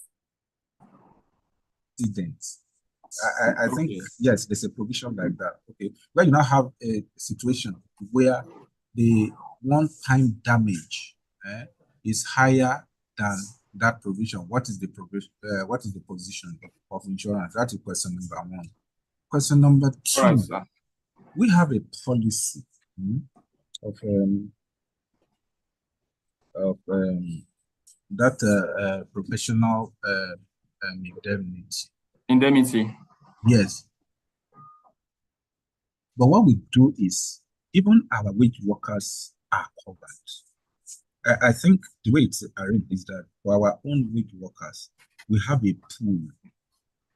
You have what, sir? A pool of individuals. For Okay. example, we have about 20 persons. They are not our permanent employees. Okay. But it is from that pool that we always pick our wage workers. And from time to time, they are not our permanent workers, but we train them. And we provide evidence of that training to the training that insurance they've undergone. Okay. To the insurance people. And anytime they are on site, we have a roll call to show that this person that has been put on this site is from that pool. They sign like a roll call. Yes, that is always from that pool. We have that in place. Now, there's never been any claim under this, but I want to know the position of insurance. Is this accepted? All right, sir. Thank you very much, Mr. Basic Clinic Service Limited. Thank you, sir. I think that's the name of the company. Your name is what, sir? My name is Abayomi Sikiru. Okay, Mr. Abayomi Sikiru. Thank you very much for that question. All right, let me try to address the question one by one. Number one, it talks about you have limit per occurrence and aggregate limits under your professional indemnity. And if you have a loss or a claim that is higher than the limit per occurrence, that what is the position of insurance to that? The position of insurance to that is that you will not get settled more than the limit per occurrence. The reason why we put the limit per occurrence is, number one, you are the one that advised us. It's not the insurance company that put it there. It's actually a client that always based on their exposure. And for example, and if in fact claims is an avenue for you to test your insurance, whether it's adequate, whether it's working, whether they are responsible, and all that. Because number one, where you will know whether they are responsible is at the time of claim. If they are able to settle your claim, fine, they are responsible. They might not settle it up to the amount that you are claiming for, but they are still responsible because there are some certain policy conditions and limitations that might not make you to get full and adequate compensation for your claim. For example, like this limit per occurrence. The limit per occurrence could be set as 100,000 and your aggregate limit could be set as 1 million. What do you mean by limit per occurrence? For every incident, for every event that happened, for one single event that happened, it is that limit per occurrence that will take care of it. Then if you now have more than single events in a year, that is meaning of aggregates. In a year, that means for you to exhaust that your 1 million, you know your limit per occurrence is 100,000 now. For you to have that 1 million, you know you can have it like that means you have to have it like 10 times. And sometimes your limit per occurrence, you might not exhaust it. Maybe instead of 100,000 limit per occurrence, maybe your loss or your claim is just 70,000. So you get compensation for that 70,000, but you can't get compensation more than limit per occurrence because that is your advice. You are the one that advises us that all my exposures, my limit, I know my staff. They cannot damage items, or the type of clients you work with, that how much is the asset. Is it not chair and how much is the chair? That it won't be more than maybe 70,000 or 60,000. Then you can set your limit for like 100,000, limit per occurrence for 100,000. Then you can also aggregate times 12 in a year, or times 24, because you can have like 3 times occurrence in a month, and for each of the occurrence you are covered. You can have, even in a day, you can have more than 3 occurrences in a day. Maybe they work in Ikeja, they work in Aja, and all that, and there's damage claims reported in those areas, in those clients' premises or whatever. You'll be covered because they are per occurrence, different places. So you'll be covered for each of the places. The settlement, the compensation you get will not be 100,000. But after that will even guide you to review. There's always an avenue for you to review your limits. Since you've tested it by having a claim and you see that your limit per occurrence is not adequate, then there's a need for you to review what you have as limits. Then underwriter will charge you for that review. They will charge you additional premium for it. So that is the way to go about that. And thank you for that contribution. The way and manner you manage your wage worker is to get them, you source them from a pool. You have a pool that are already trained, and you have evidence of the training that you have conducted for them and all that. That shows you are a very responsive company, and I want to thank you for that contribution, because that means you won't be having issue with insurance company whenever you have a claim and whenever they conduct their investigations. Even if they find out that they are wage worker, but you let them know, come, they are wage worker, fine. But they actually have training in this regard. So they are more or less like professionals as well. They are a professional, but they are just outsourced and they are working on your behalf. And they have committed that negligence on behalf of your company. So that is just they did something. I hope I have addressed your question and the contribution that you have made, sir. Yes, sir. You have, sir. Thank you very much, sir. All right, sir. So make sure that you review if you have tested it once, you have tested your limit per occurrence, and you can see that it's not adequate for you, make sure that you contact your insurance company and ensure that you reviewed your limit per occurrence and your aggregate. Yes. So what they will charge you is just an additional. If your policy is still running, you've not the year has not elapsed. Yeah, they will just charge you a token, an additional premium to pay, so that they can endorse that upward review of the limit. Yes, sir. Okay. Thank you, sir. All right, sir.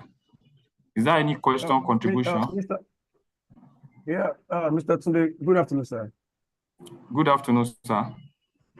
Yeah, we have some questions that have been asked beforehand. Why we have our participants registered for this meeting or this training. So there are about 2 of them. So if you permit me, let me read them out to you. So the first one that was asked beforehand. Thank you.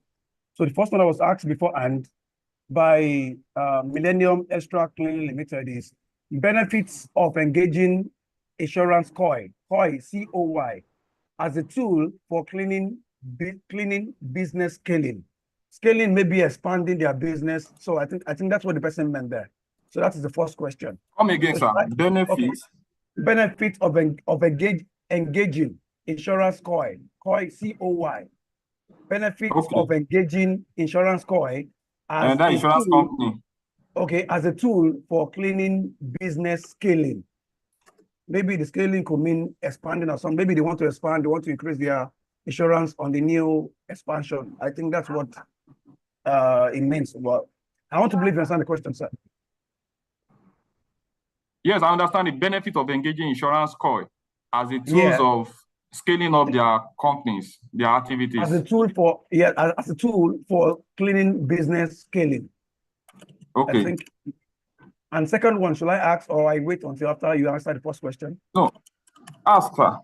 Okay, second question for Mr. Victor John is it reasonable to apply for pension and insurance scheme for my staff when we know that they come and go anytime? Again, sir, is it reasonable to apply pension and insurance scheme for my staff when we know that they come and go anytime? That's the question, sir, from Mr. Victor John. Okay, all right. Thank you, sir.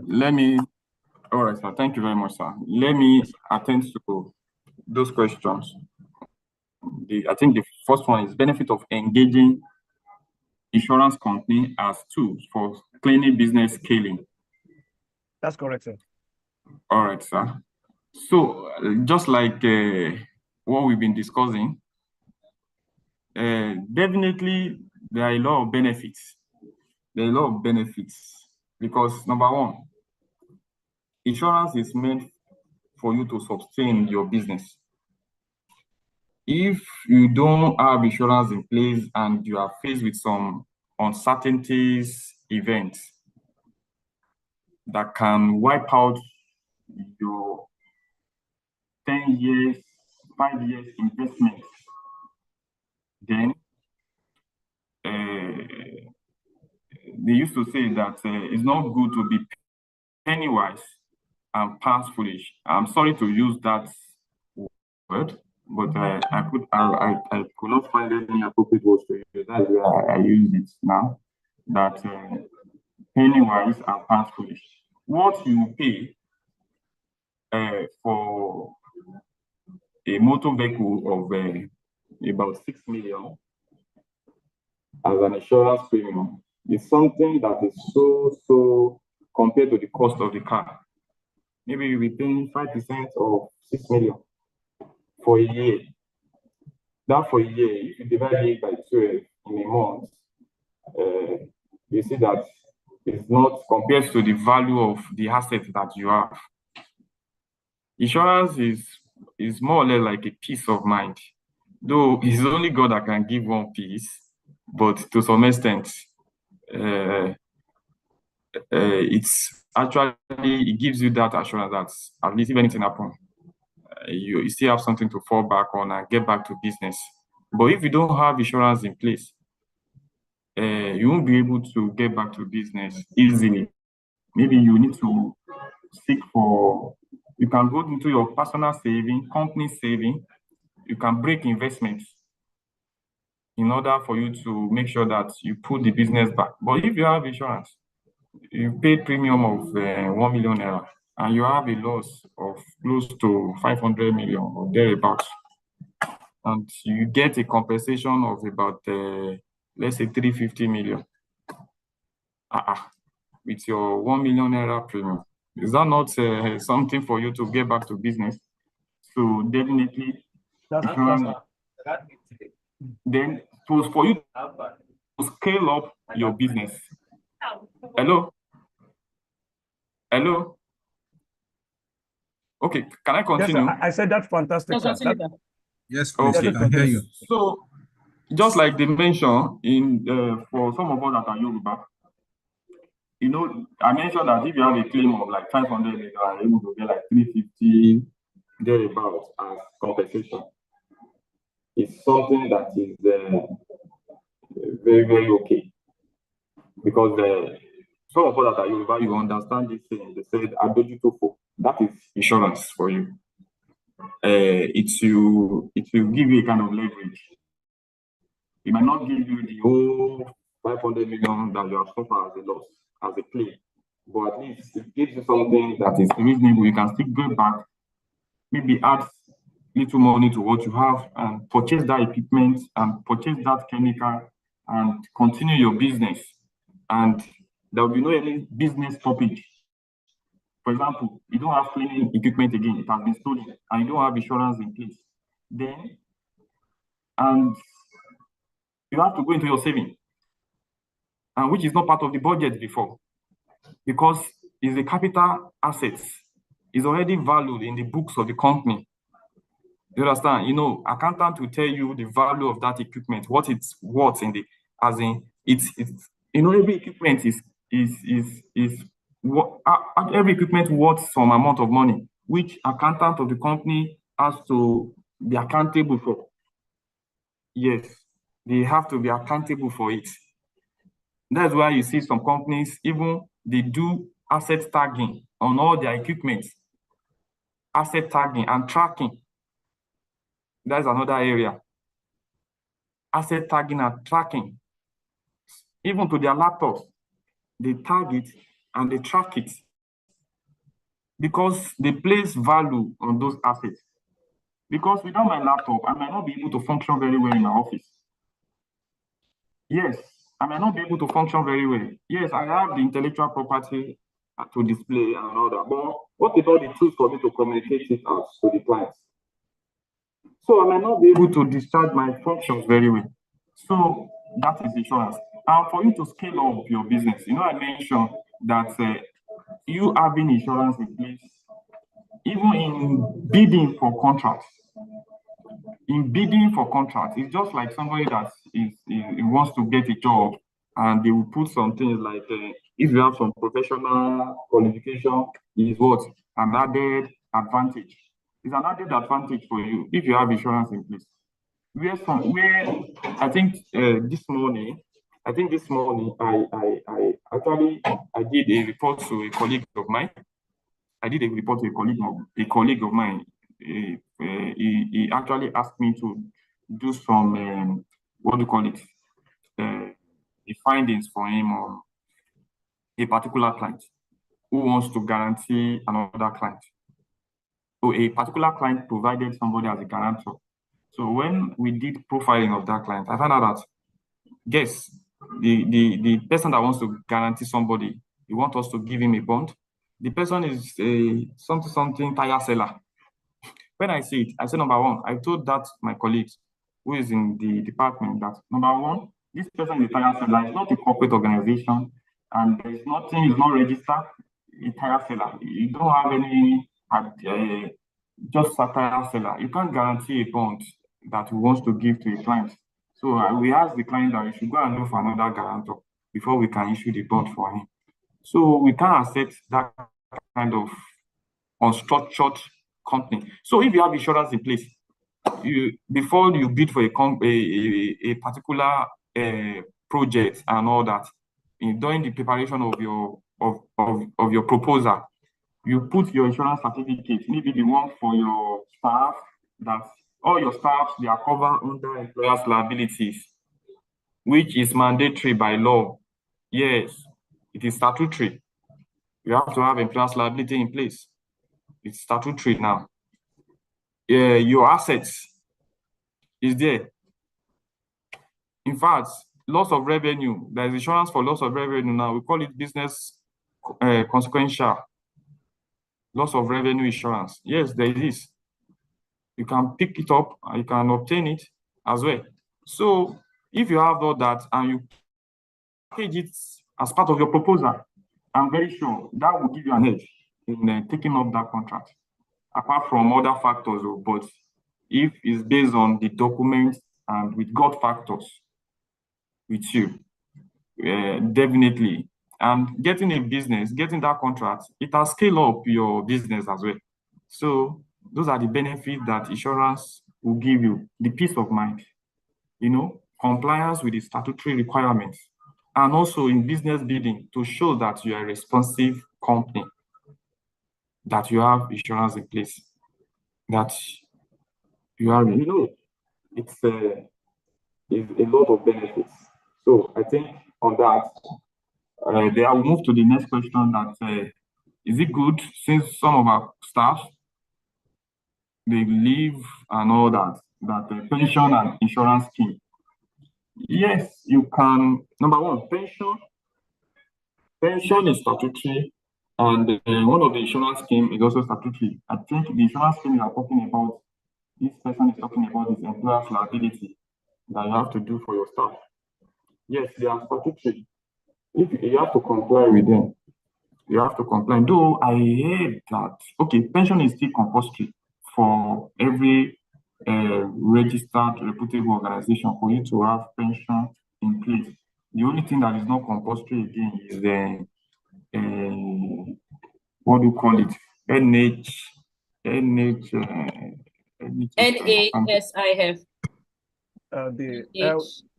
The housing something. Yeah. Yes, that one is NHIF. Yes, I think yes. That's it has to do with building, national housing and all that. Yes. Insurance. National Housing Fund. Yes, National Housing Fund. Yes, that is just it. National Housing Fund. It's not compulsory again. It's not compulsory again. I know that the Arts, NHF Arts, he said that is it not 3,000 or more than more? All Nigerians earning 3,000 or more per annum is obligated to contribute a certain percentage. Is it 2.5? Yes, of their monthly salary to National House Fund or something, Housing Fund. It's not compulsory again. Anyway, that one is not compulsory again. That one is not compulsory again. But pension is still statutory, and the employer's liability is also statutory. Because if you have to do anything with government, say with government parastatal and all that, they will ask you for all that. They will ask you for their pension, they will ask you for VAT, they will ask you for your insurance scheme. That is your employer's liability. Even I think last month in our company, a painter came to, we are trying to give our company building a facelift. So a painter came and we asked him, number one, before we give you the contract, you have to go and get number one, employer's liability. Do you have? If anything happens to you, we don't want to be responsible for anything that happens. Though we can actually still take that responsibility, but we are trying to shift that risk back to him. Because number one, if anything happens, we don't want anybody to come and claim against our public liability, though it can actually happen. Because anything that happens to a client within the premises, we have public liability for it. But because they are carrying out a job for us, they'll be using what we call scaffolding and all that. So you need to get, we told him to go and get plus liability. As an insurance company, we don't even we don't issue that policies to him because he's working for us. So we ask him to go to another insurance company to go and get it. So it's statutory. And looking at it because of the kind of staff turnover, movement of staff. Nowadays, everybody's looking for greenhouse pasture. Staff are leaving their employers. Some are doing japa. Some are looking for greener pasture elsewhere and all that. It's something that it will continue to be like that. No matter what you do for your staff, whether you send them to London Business School, that doesn't mean that if they choose to leave, they will not leave. That is, you are the owner of your business. So anything you can use to entice them, to still keep them, you then keep them. But it's statutory.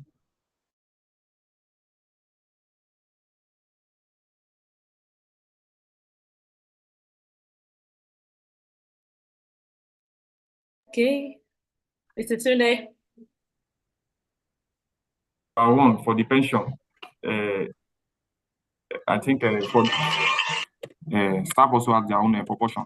So, and it's statutory. So you can't say you are not going to contribute to the pool. You are not going to say you are not going to contribute to the pool. Nigeria.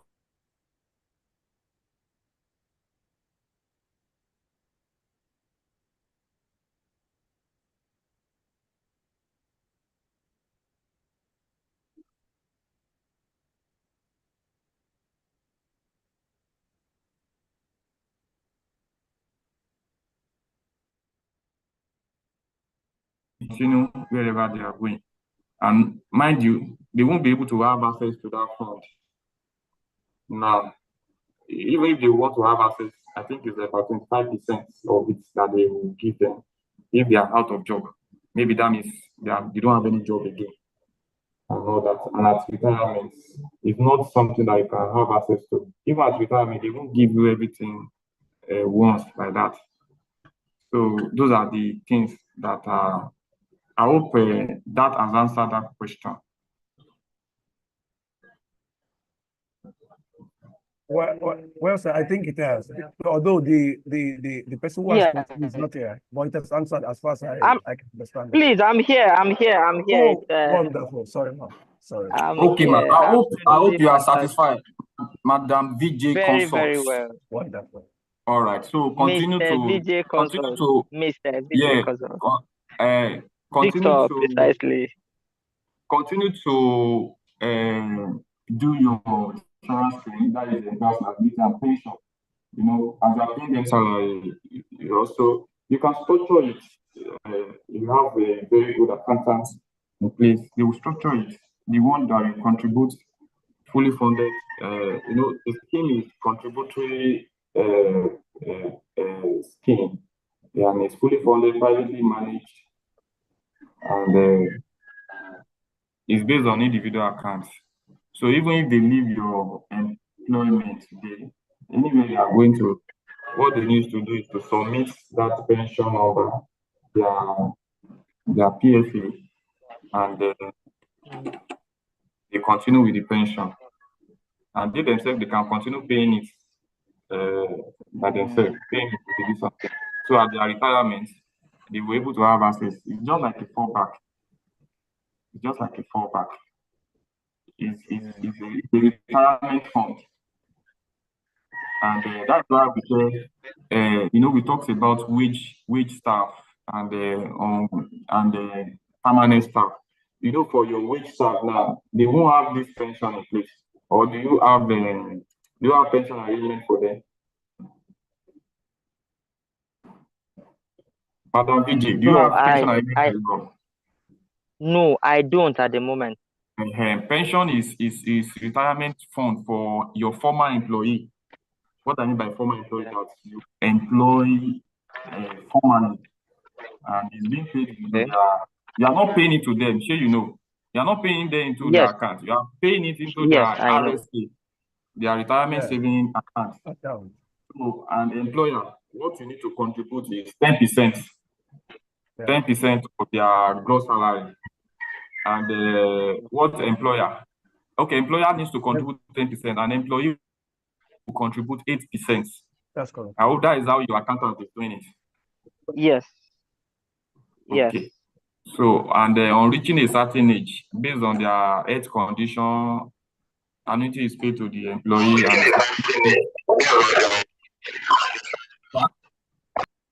Hello? Yeah, I'm with you, sir. So it's a retirement fund now, so you continue with it, and it's statutory as well. For every former employee, for every employee that is formally employed, not for wage staff, not for contract staff. And I'm very sure you don't have under your employer's liability, you don't have that insurance scheme for your wage staff, isn't it? No, I don't. You can see. So those are the things. If anything happens to your contract staff, how are you going to treat them? So you have to get money from what? You have to get money from your boss and treat them because they are working for you. Yes. They are working for you. I know in the ways of doing business nowadays, everybody is trying to see how to cut costs, how to manage costs, and so to have more yield, more profit. Because I know in doing business, even contractors nowadays, what you face outside there is something that we can't be discussing on this platform. People that you have to see before something come out. So it's quite an issue here, but it's okay. We'll continue doing this. We'll continue doing it. I have a question. All right, ma'am. Before we end, I have a question which I think is really going to help every one of us in the industry. So now, usually when we actually go, we have a challenge. So when we go in for maybe to bid for a contract, or maybe a client wants us to actually do a certain type of cleaning services or pest control. So I will start from, if you're doing like a window cleaning or a facade cleaning for a company. You mentioned something that the painter in your office wanted to paint, and they said your company said it should bring an employer liability. Is that right? Yes, ma'am. Yeah, thank you. So now, can you? What do you say? What do you call it? Employer's liability and public liability. Public liability. Thank you. So now, for a window cleaning, facade cleaning, for example, sometimes when we are working for maybe multinational companies, most times they are multinational companies. And of course, so that we can even be guiding ourselves. So some of us that are doing residential, maybe post-construction, and we are having like maybe like estates to clean. Now, this employer liability or the public insurance that you're talking about, can this be applicable for cleaning the outside windows? So for example, if you're looking at maybe like a very high-rise building and we are cleaning all the windows, all the glass, outside, definitely we are going to be using scaffolding. Sometimes we use man lift. Sometimes we use what we call the bossman chair, to actually do this. And because it's a lot of height, we need the people that will be going there also need to be properly trained. And we want to guide again. Someone like me, anytime. So we have a job next week that want to do a facade cleaning, for example. We are doing a facade cleaning, and I want to ensure that every of our staff they are well insured. So does it mean that we can actually go for an employer liability, or will my my normal one, what's this one that we have? What's the other one that we have, Mr. Sunday, if you can remind me, what they call this? Professional indemnity. Yeah, professional indemnity. Will my professional indemnity cover it, or do I need to get another, like an insurance, for this purpose? One. Another question is, can I be getting an insurance per job? So, for example, I have a job in Lekki, and I know it's a window cleaning. So I'm like, you know what? Let me put the insurance cost on it. So I get in touch with with an insurance company. Can the insurance company give me insurance per job? Will it be more expensive, or should I just get it like I'm paying my premium per year? So let's start from there. Then I would ask another question before we quickly All right, ma'am. The policy that you have in place, for the contract that you said you'll be undertaking very soon, I think there's a need for you to have a liability. Your professional indemnity, it only covers your professional negligence. Your employer's liability, it's going to cover injuries sustained by your employees while they are or any occupational injury sustained while they are carrying out that job. And that occupational injury could lead to death. It can lead to death. It can lead to permanent disability. It can lead to temporary disability. Those are the three forms. Those are the three areas that I cover. We have temporary disability, we have permanent disability, we have death. So death of those employees while carrying out, or permanent disability or injury, which is a temporary disability, to those employees while carrying out that job, it is what employer's liability cover. Because the owner of the property, God forbid, if that person falls from the scaffolding and all that, what police will do is, the owner of that property, number one, they have to stop work. They will invite the owner of property and all that. That is an issue. Remember the people that died during the construction of a building at Ikoyi. It is the owner of the property that is facing the contractor. So they could not, assuming that the contractor has all those things in place, the liability will have been reduced. The liability is on the owner of the property. So, and we always advise contractor to get these policies in place, because number one, just like it will scale up the business that we are trying to. For example, you make a presentation about the job proposal you are doing, and you may mention of it that no problem, we have employers liability insurance in place in case if anything happens to our staff while they are on your premises, they are covered. We are not coming back to you for anything, or there's any negligence that will be instituted against you and all that.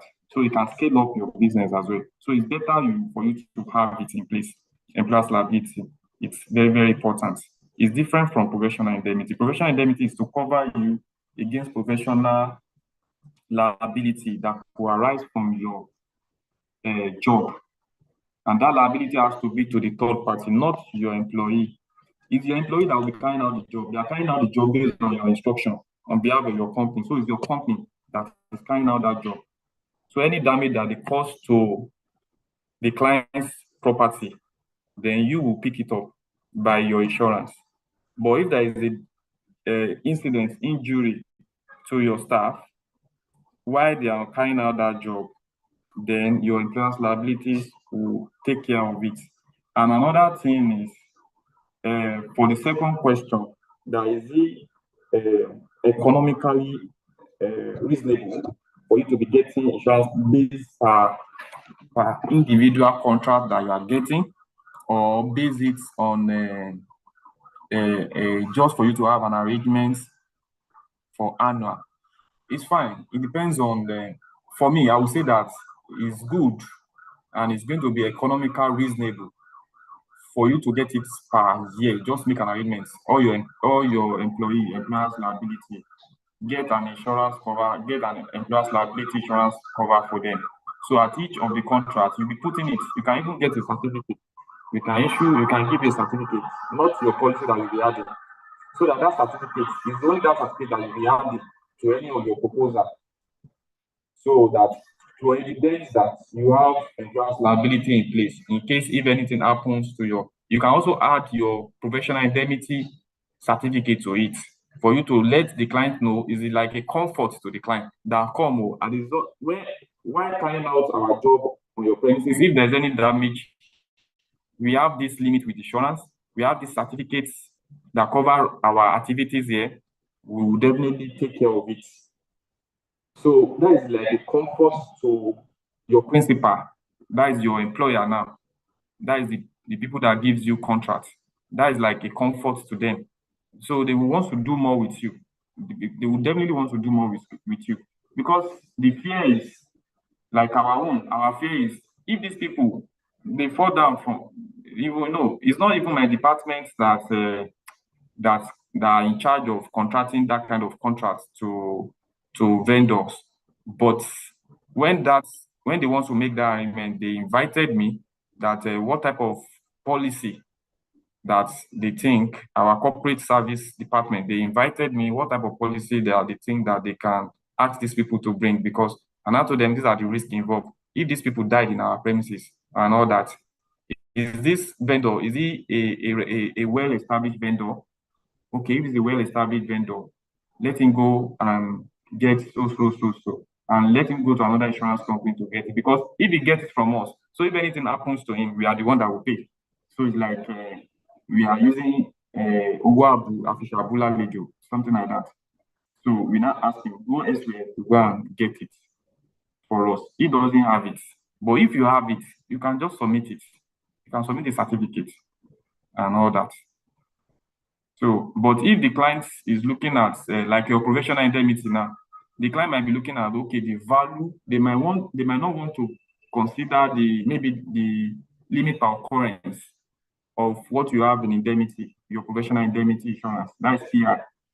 So if they ask you that, can you increase the limit? You get back to your insurance company, we'll do the increase in the limit for you, so that it will satisfy your client. We'll do the increase, you just pay additional premium. Maybe the limit that you have before per occurrence is like 1 million. And the client say, no, the contract we are giving you, even one single item like this is more than 1 million. Go and increase it to 5 million. So you come back to us. The same policy will just endorse it and give you another certificate showing that your limit now is now 5 million, not 1 million. Though that will attract additional premium. All right, ma. Okay, thank you so much. As in, at least what I've learned today is I think this employer liability is something that we need to look at. Another question, maybe we'll use that to close. So I guess you need to go back to work yourself.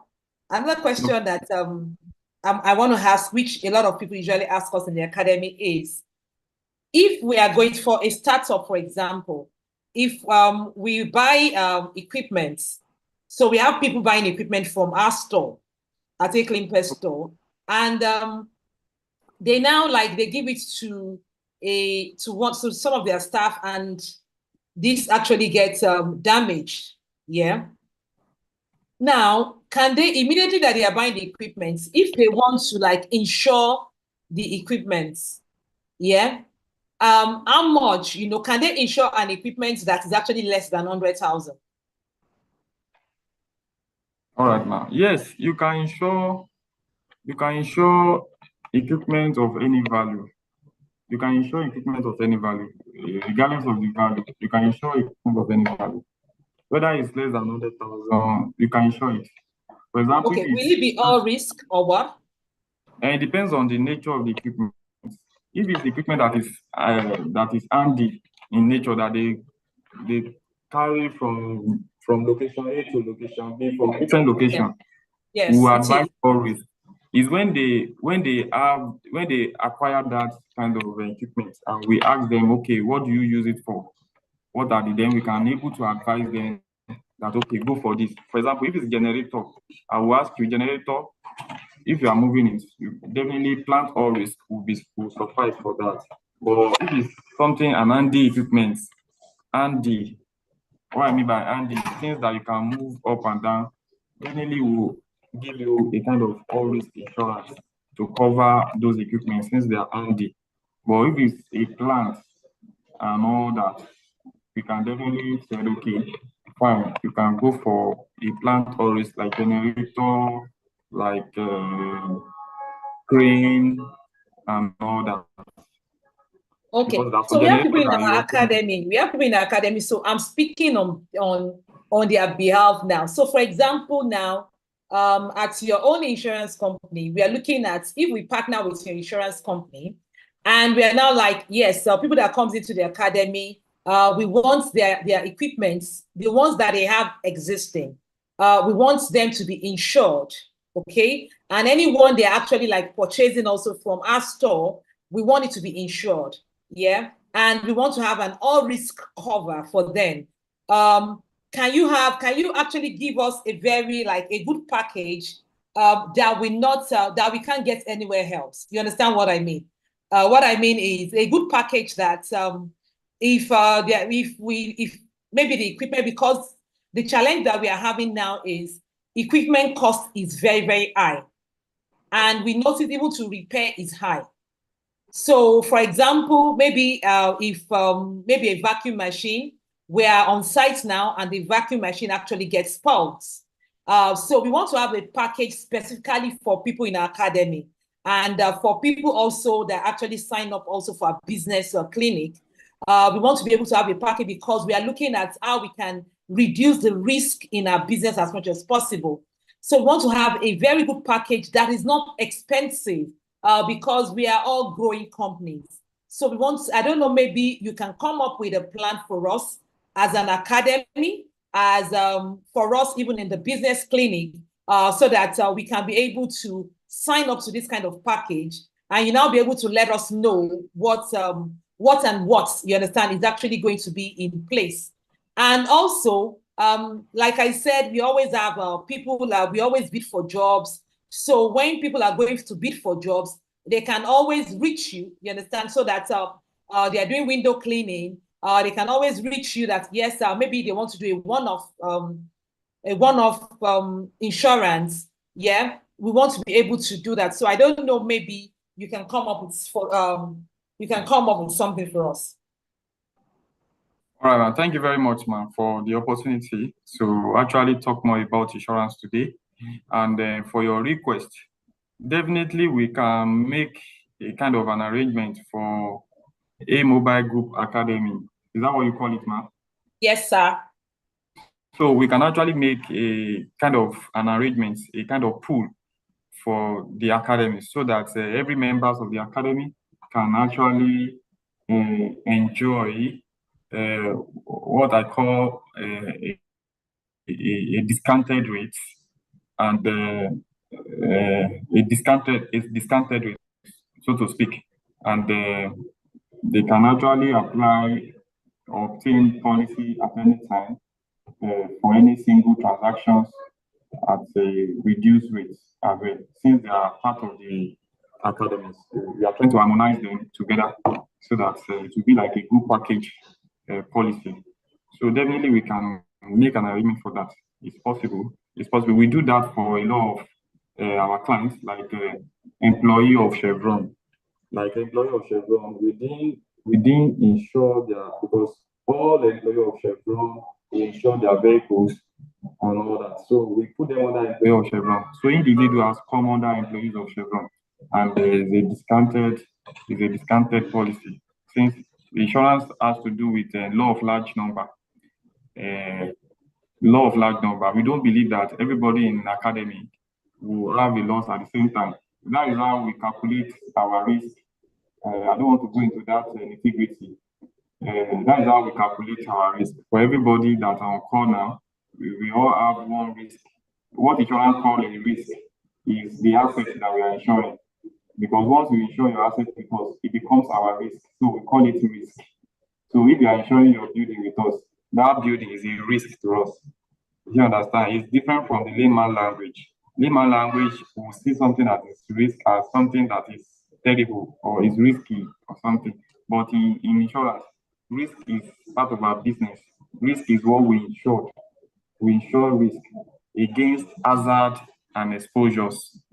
You understand? So definitely this type of package will attract a discounted rate, and all the members of our academy can enjoy that. Thank you so much. Thank you. Thank you so much. Yes, ma'am. Thank you for actually. So I didn't finish my presentation. Yes, I understand. But I will put everything in a slide and share with you, ma'am, so that it can be shared with everybody. Everybody. Then those things I mentioned earlier, we can also look into it, because at your introduction, you mentioned a lot of things that I said, wow, this area of focus now, because everybody, I think one of the trending training that is ongoing now is on ESG, social, environmental, and governance risk. And those are the things that are affecting businesses now, and that's where insurance also comes in making sure that the leverage can be obtained. I think another thing, which maybe like I can chip in is, I remember sometimes when we want to get facility also from banks, they always ask us to actually, do we have insurance on some of our equipment? So a lot of people do not know that insurance also can actually be used as a part of documentation. Yeah. So to obtain facility, even to the extent of obtaining for your overdrafts, in banks. I think insurance and ensure that you have for you to obtain facility in packaging all your papers together. Ensure that you have insurance in place for some of your assets, and you can also go further and have valuation reports by a competent valuer. Yeah. So valuation report. Though I know cost of valuation is expensive. It's even expensive than insurance. Yes, but you can still get some valuers. I can introduce some valuers that we also use, and they put their seal. So all those papers, all those documents, banks always honor it. Insurance policies and certificates, valuation reports by certified valuers, and all that, where their seal will be on it. So in getting these things from banks, it makes facility assessment to be faster, easier and faster when you are talking with banks and all that. So it's just like individual that wants to get a facility from bank. If you are gainfully employed, it will be easier because banks grant access, they grant facility to more facility to people that are in employment because they know, okay, you are in, those are the documents they look at. Go and bring your offer letter, go and bring your 6 months payment slip and all that. So with that, any employee can actually get that. So the same thing applies to companies as well. That if you have all this APC, you can actually get some grants from them in order to scale up your business. All right. So thank you so much, Mr. Fatuki. You have a question? Yes, it's me. It's me, Kayode. All right. Okay. Yes, I have a very small question. I don't know if, thank you very much, ma. Mr. Tunde, thank you very much. So the question is that, okay, let's say for instance, for 5 years, I've been partnering with you. For 5 years, I've been partnering with you. I've been paying my premium promptly for 5 years. And I've not had any claim for that 5 years. All right, so sir. Isn't like a compensation, like a payback that I could get after that 5 years of not claiming anything from you and despite paying my premium every year? That's like me. All right, sir. I hope you understand my question, sir. Thank you for that question. I understand it, sir. Thank you for that question. Thank you. Number one, it's just that I only went straight into the focus of the day, the topic. I will have share more about insurance, but I don't want to bore you too much because I really know what this discussion is actually needs to be centered on.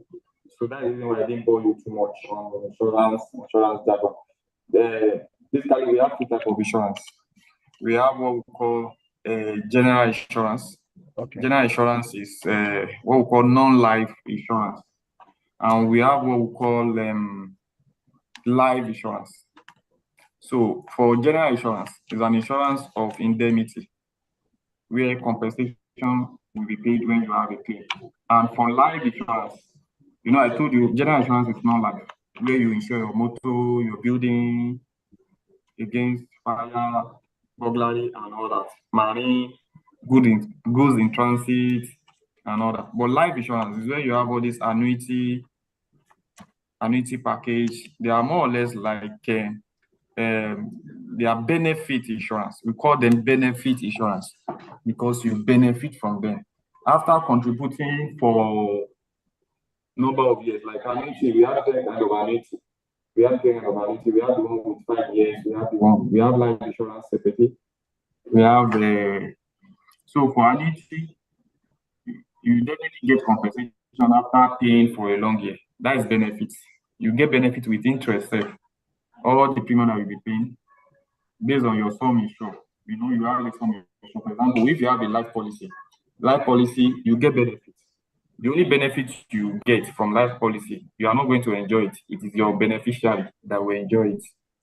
The only time you can get benefit from life insurance, maybe when you have permanent disability and all that. Those are the benefits you get while you are still alive for life insurance. For annuity is like saving. You contribute. After 5 years, they'll give you back what you have contributed with interest. So that is annuity. So all those packages, they are benefit policy. You benefit from it. But for general insurance, where it is an indemnity, they have to compensate you, they have to settle you, they have to indemnify you after you have suffered a loss. If you don't have a loss, there is no compensation. And the reason why there is no compensation is insurance is all about group, is a pool. What I call a pool, it's just like sorry, sir, do you understand the word ajo? Ajo, yes, I do. Very well. It's like contribute. So it's like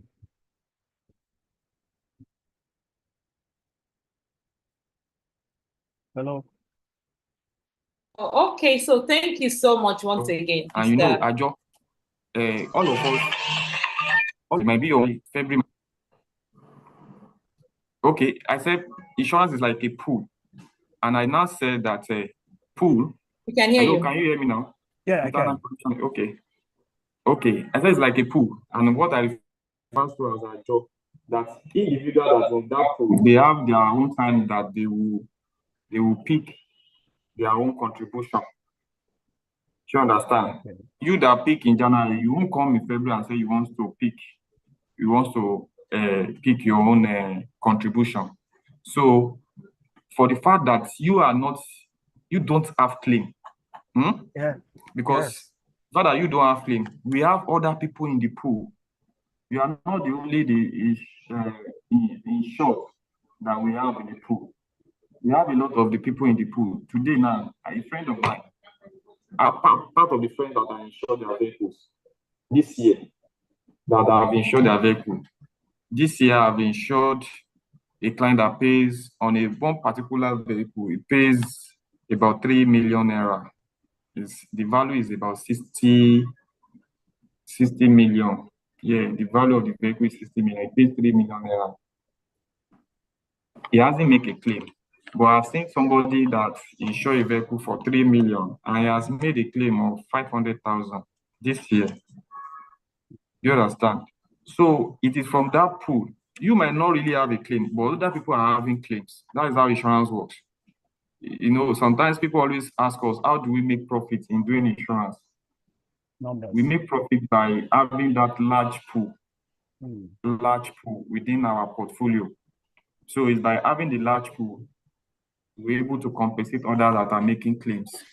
And insurance make their money. Let me also digress a little. The way insurance make their money, number one, they make their money by the 2 ways. Number one, underwriting profit. We have underwriting profit. That is our main job. And number two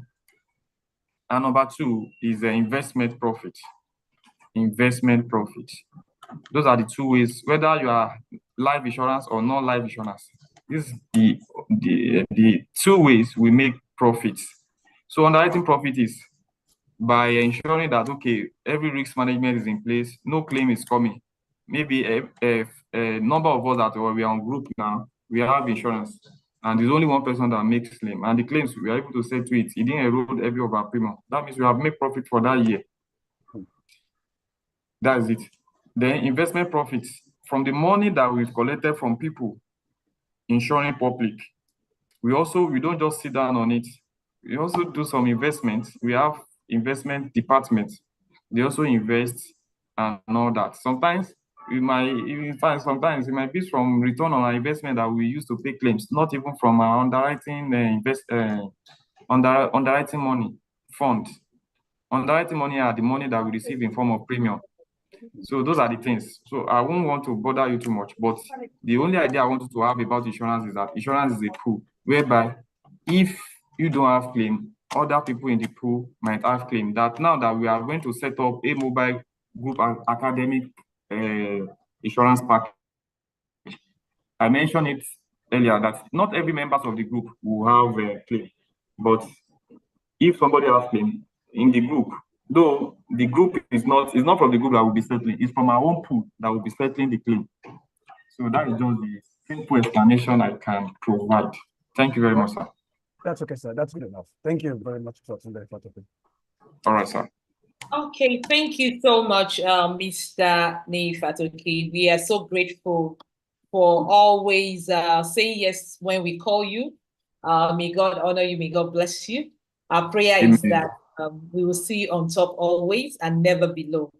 Thank you so much, everyone, also for joining.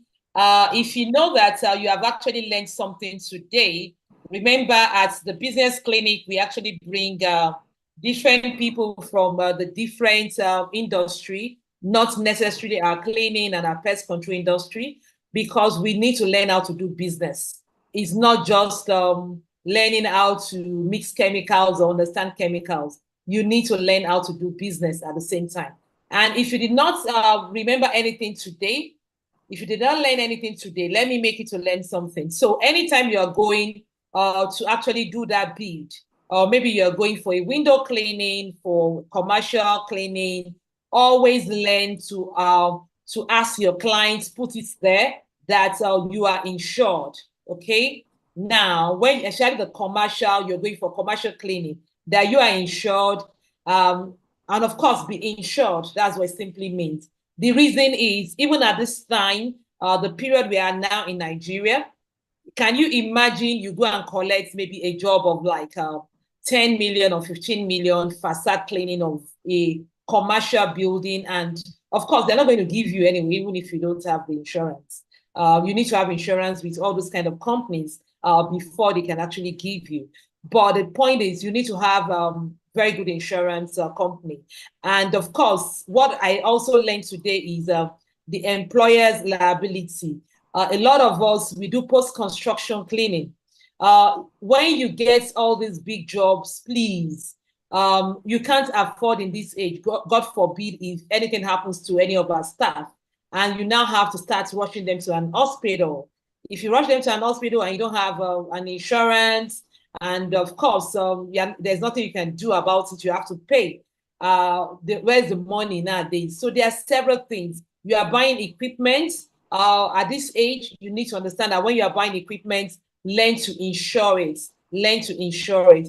And a lot of us always think insurance is expensive. Seriously, insurance is not expensive compared to what you are going to face if anything happens. I remember there was in our office, someone said, Ma, you are paying insurance, you're not claiming. I said, the day that we claim, you understand, that day, Mr. Tunde must give us the money. Because the point is, I don't even pray for us to have any issue, and that's a prayer. The reason why you're actually making sure that you are insured is you are not the one running the business, you know. And if you're not going to be doing residential cleaning, to some of us that do residential cleaning, that indemnity is very, very important to us. If you go ahead and you destroy any of your client's property at this time that things are so expensive, let me tell you, insurance company can assist you. You might not be able to assist yourself. So there are several ways that you can look at the business.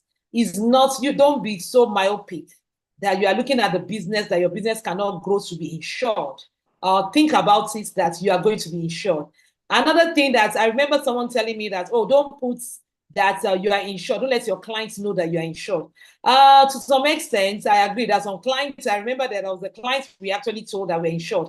Next thing, the client just said something has damaged in their house. Mr. Fatoke, can you imagine? So in that case, what am I going to do? You know, we actually put it out that we're insured to the clients. And the next thing the client just said, oh, sorry, it was damaged. Thank God, you know, the staff, they took pictures. Can you imagine if they didn't take any pictures before and after? So it's the before and after picture, you know, that can actually assist. So please, professionals on board, always let's be telling our staff, take pictures of before and after. When they go for inspection, I love what you started with, inspection. When they go for inspection, always ensure that shake the bed. Is the bed shaking? Yeah, always shake the bed. If the bed is shaking, please inform the client, you know, immediately, you know. Okay, so Mr. Tunde, Mega Peace is asking, I want to ask, how much does some of these policies that they mention cost so that we can prepare for them? So Mr. Tunde, let me give you an instance, for example, because I know Mega Peace very well. Mega Peace is one of our facilitators for our pest control, is a facilitator in our academy. So, and now, let me give you an example now. So for example, if I have, so we have a particular equipment that we call the Pussy 10. We use it for upholstery cleaning. This is like is now going to like 1.5 million for one. So can you just, if I'm going to do an all risk for this, we move it all around. Can you just give us like a rough idea? How much am I going to be paying every year for something like this? Okay, ma. I think for all risk insurance, I will just give you a range between 1.5% and 3.5%. So, Madam Mega Peace, I don't know if that actually answered your question. So, like for example, because I know that you have a Pussy 10, if you have a deposit 10 of like 1.5 million, so that means every year your premium will be between, it depends on your negotiation with him. That's what he's trying to say. Between 1.5% and 3.5, you know. So you can look at that 1.5 of 1.5 of 1.5 million. Mr. Kole, can you calculate that for us quickly? How much is 1.5 or 1.5 million?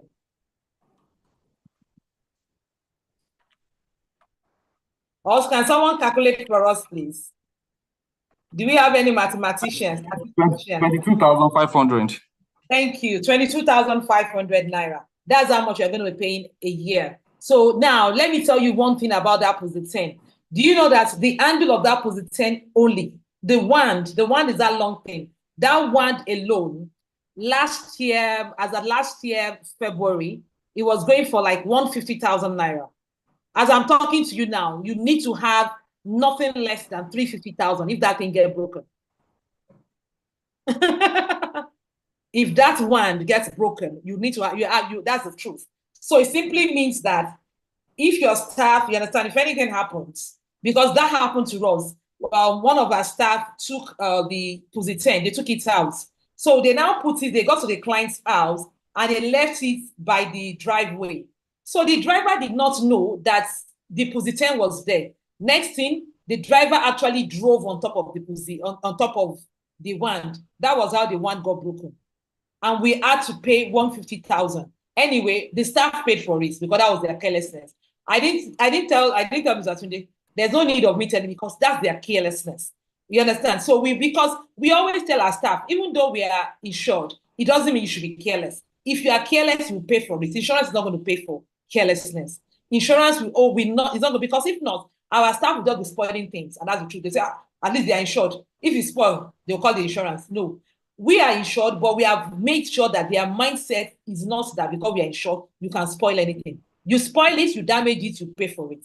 And we every one of them, we debited all of them. And next thing I just started hearing, you spoil anything, madam will what? Madam will we debit you. Yes, that's the thing. So please, so I don't know, maybe that answered that question. So once again, thank you, Mr.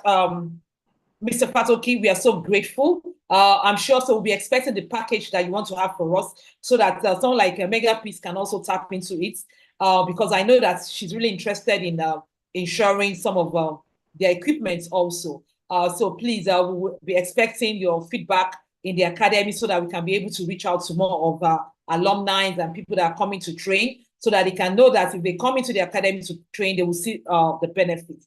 And to everybody that joined today, we are so grateful. Thank you for joining. We don't take this for granted at all. And we hope it was worth your time and everything. If it was worth your time, please, can you encourage Mr. Fatoki by actually, typing something in the chat box? Encourage him. Please encourage him so that he can come next time, so that he can give us more discounts. If not, he won't give us discounts. So please encourage him. Can you see the way I'm smiling? So that he can give us discounts as an academy. You understand? One of the things that we promise in this academy is that we'll bring professionals that are going to give us very good discounts and be able to teach us so many things. Thank you so much once again, Mr. Fatoki. And of course, I'll be expecting your feedback. And thank you, everybody. Okay, so Madam Doyin said, thank you so much, sir. What an insightful session. Yes, we are grateful. Thank you so much for the enlightenment. Well done, sir. Mr. Tunde, the training is worth my time. The instructor is really good. Thank you so much. So that's what we are getting from all our people that are actually online. So we have people on YouTube also saying, thank you so much, Mr. Tunde. We are grateful. Thank you. Thank you, everyone. All right. And have a pleasant day. Please, can I quickly ask a very brief question? Okay, please. Not about the training anymore. Please, okay. I didn't get the introduction. Which insurance company is Mr. Tunde representing? Okay, Mr. Which insurance company? They're asking you. All right, I work with NEN Insurance PLC. NEN, N-E-N. Okay. So if you, for whatever package you're giving to us as an academy, can we in Abuja access it? Oh, why not? Of course, definitely. Beautiful. Thank you so much. We enjoyed this session. All thank right. you very much. All right, thank you so much for joining also, DJ. Thank you. All right, and you have a lovely afternoon. Bye. Bye. Thank